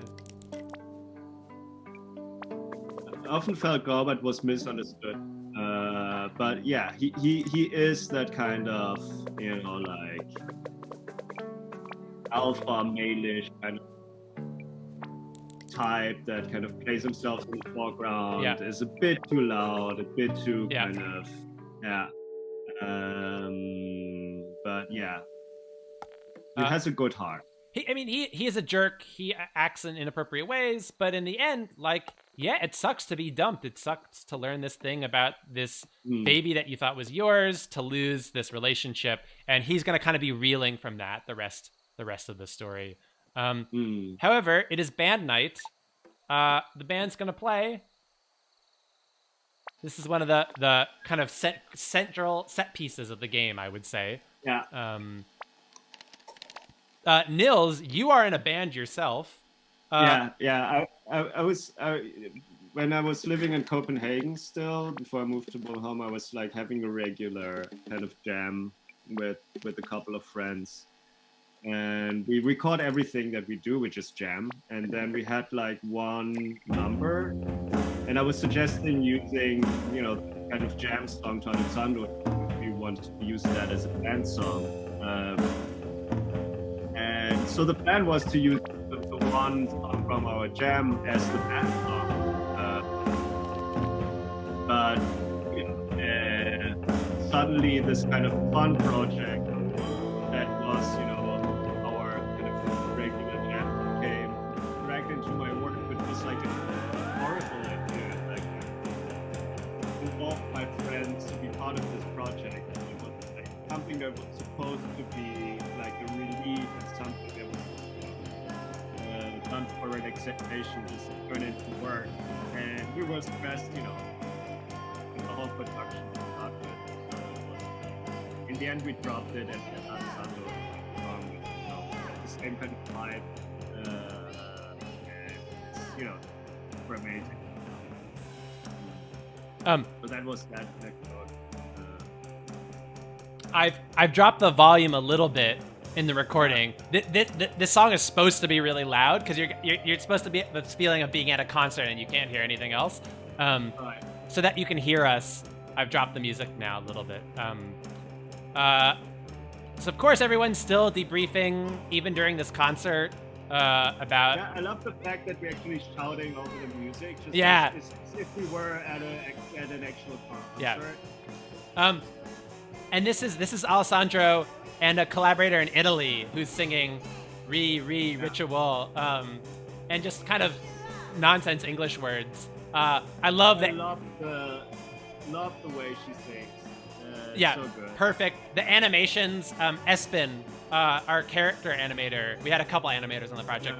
Yeah. Espen totally nailed. I also love the dots dancing and jumping up in the back. Yeah. Anyway, so you go around, you get to gossip and hear from the different characters, and then something dramatic might happen, maybe. Right. Let's just talk to a few more characters. I really like Dennis dancing sometimes. Yeah, he has this kind of river dance kind of style of dancing. So funny. If you're lucky, you see it. It's not gonna happen always. Like the animations, they happen like randomly. Yeah. Let's see if we can get Dennis dancing. Come on, Dennis. Well, all right. Let's talk to somebody else, and then we'll go back to.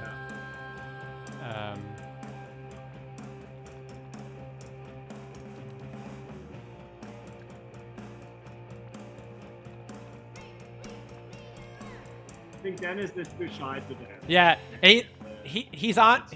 Yeah, he's on a stream a little. Yeah. Too much pressure. To reserve, but Island is dead. Yeah, he doesn't. He's feeling it. And it's really nice. Like you really get this homespun feeling of this kind of like band. Oh, there we go. There's. Oh, now he's after the music stops. He starts dancing.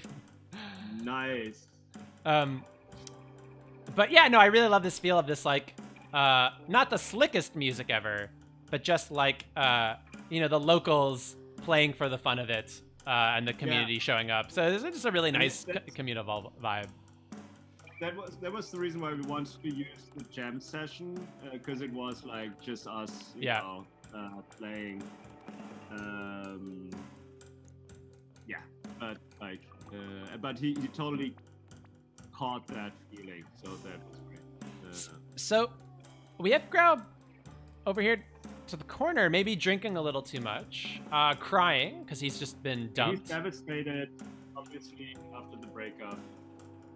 And getting really drunk when you're really emotional, maybe not the best decision. And so you'll see he's a little unstable here, kind of drunkenly muttering to himself. Grau, maybe you should go home. Yes, that is good advice. Maybe Punk could help. Oh no. Maybe that was a really bad suggestion. Uh-oh. Right, he's worried now everyone's gonna think that he's abandoning the baby. Oh.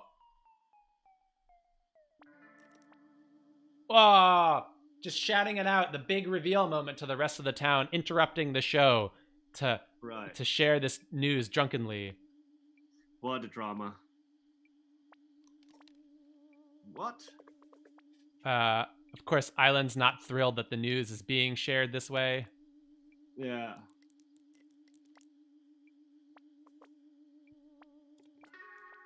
Oh! Nice little... It's Tongue's. And the thing is, Tongue doesn't even know it's his baby. That's right. Right. By the way, I love Claire's kind of like,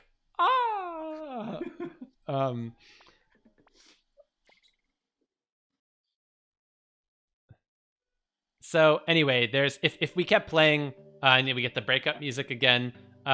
There's this nice community kind of debrief as the community starts to repair and come together. How are we all going to raise this baby together?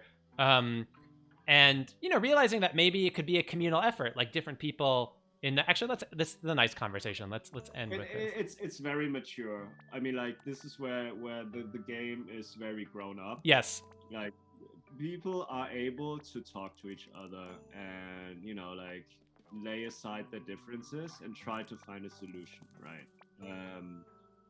Which is almost too good to be true. Yeah. But that's why also Mutazione is this kind of utopia, yeah, right? Yeah. I mean, like, it's this kind of utopian place in this terribly ruined world where people actually, try to do good by each other. And I really like this kind of communal ethos too. Like this conversation is definitely making a political point. Like, well, it's not just about the traditional nuclear family. Things come up in life, relationships end and are complicated in different ways. But actually, we can still raise this child in other ways and still do a good job by the child, by each other. Yes, things are bad. Yes, things are really awkward. But we're stuck here together in this remote, isolated town, and so we're just gonna have to make it work. And so it yeah, makes a case for welfare. Yeah. For functioning welfare. Yeah. Also, it was way too expensive to animate a bar fight. Right. But yeah, I think this is one of the key conversations of the game. Of course, you have the like juicy soap opera moment, but then the way that you and the whole team, but then Hannah writing it flips that into this kind of like message about not just like reveling in the juice of this reveal, but like, oh God, how would this community in some ideal way deal with this really unfortunate kind of situation as best as they can. So, a lesson to take with us in these very hard times. Yeah, for sure. Right? For sure. Yeah. And, Dennis is being a little difficult, but Island and Spike are kind of gonna... Yeah, Dennis. Also, actually, I actually like Dennis. Yeah.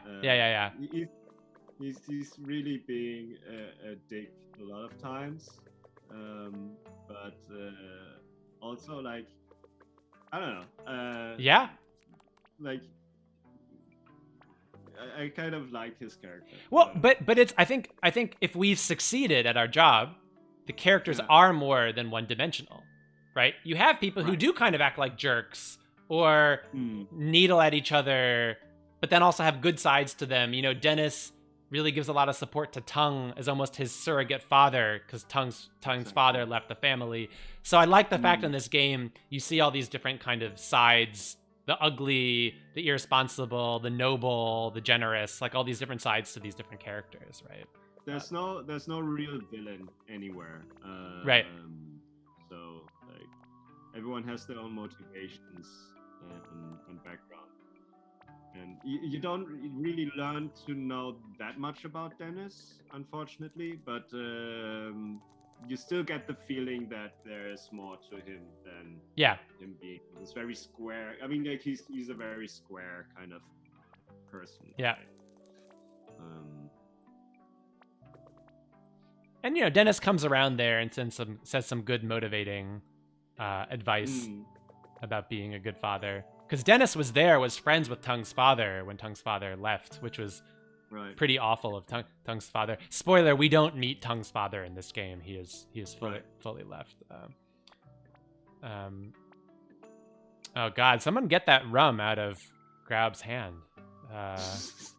Anyway, that's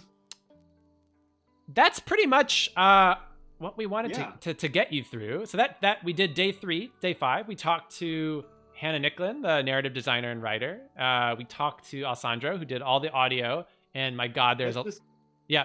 It's the last thing. Let's just sit down by the campfire as the last action, and then just leave it there as the sit with Mew. Yeah. To just have this kind of framing with the campfire as okay. like the closing shot. Oh God, I'm sorry. Okay. Yeah, I'm sorry. I let you wrap up properly now. No. Yeah, you're right. This is a nice framing. Here we're just debriefing with Mew. Kind of couldn't handle how intense that situation was. So she's had her, as we've learned, legitimately traumatic kind of experience with her own children. So she was just like, I can't deal with this now.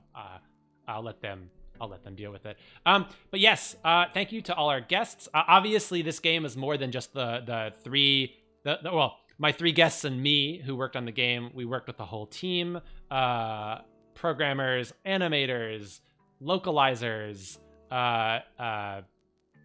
biz dev. So there was definitely a whole team that made this happen. But hopefully you got a taste of some of the key members of the team. So we had, like as I mentioned, Hannah, Alessandro, now Nils Deneken here, creative director, artist, drew a lot of the visual arts. See the full credits to really have to shout out the whole team. We are working on, fingers crossed, some future unannounced narrative projects. So best place to follow the studio, probably on Twitter, at Gute Fabrik, GUTEFABRIK. Nils, you haven't been that much on social media before. It sounds like you might finally bite the bullet. And I've been thinking really heavily about it, and I'm actually about to get acquainted with Twitter. I'm like really a grandfather with social media. I've never in my life had like a Facebook account, and I probably never will. Screw Facebook. Yeah. I want to share some more of my work. Yes. And I got convinced to go on Twitter, and I'll be on Twitter soon and releasing sketches and backgrounds. Yeah, Nils has notebooks full of old drawings, prototype drawings of so much in the game, and that we're hoping to share even more of.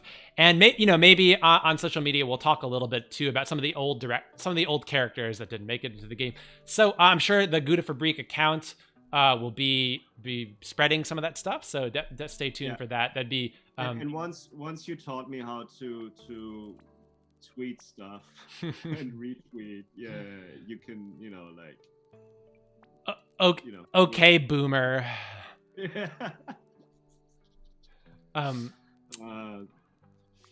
Anyway, so we're lots more to this game that we haven't showed you. There's a whole bunch of more gardens you grow, a bunch of other secrets you learn, some resolutions to all this drama, couple more real full days of more plot twists and funny, touching, interesting conversations with this ensemble cast. So, you can find this Mutazione, this game, on Steam, PlayStation 4, Apple Arcade, a whole bunch of different other PC storefronts.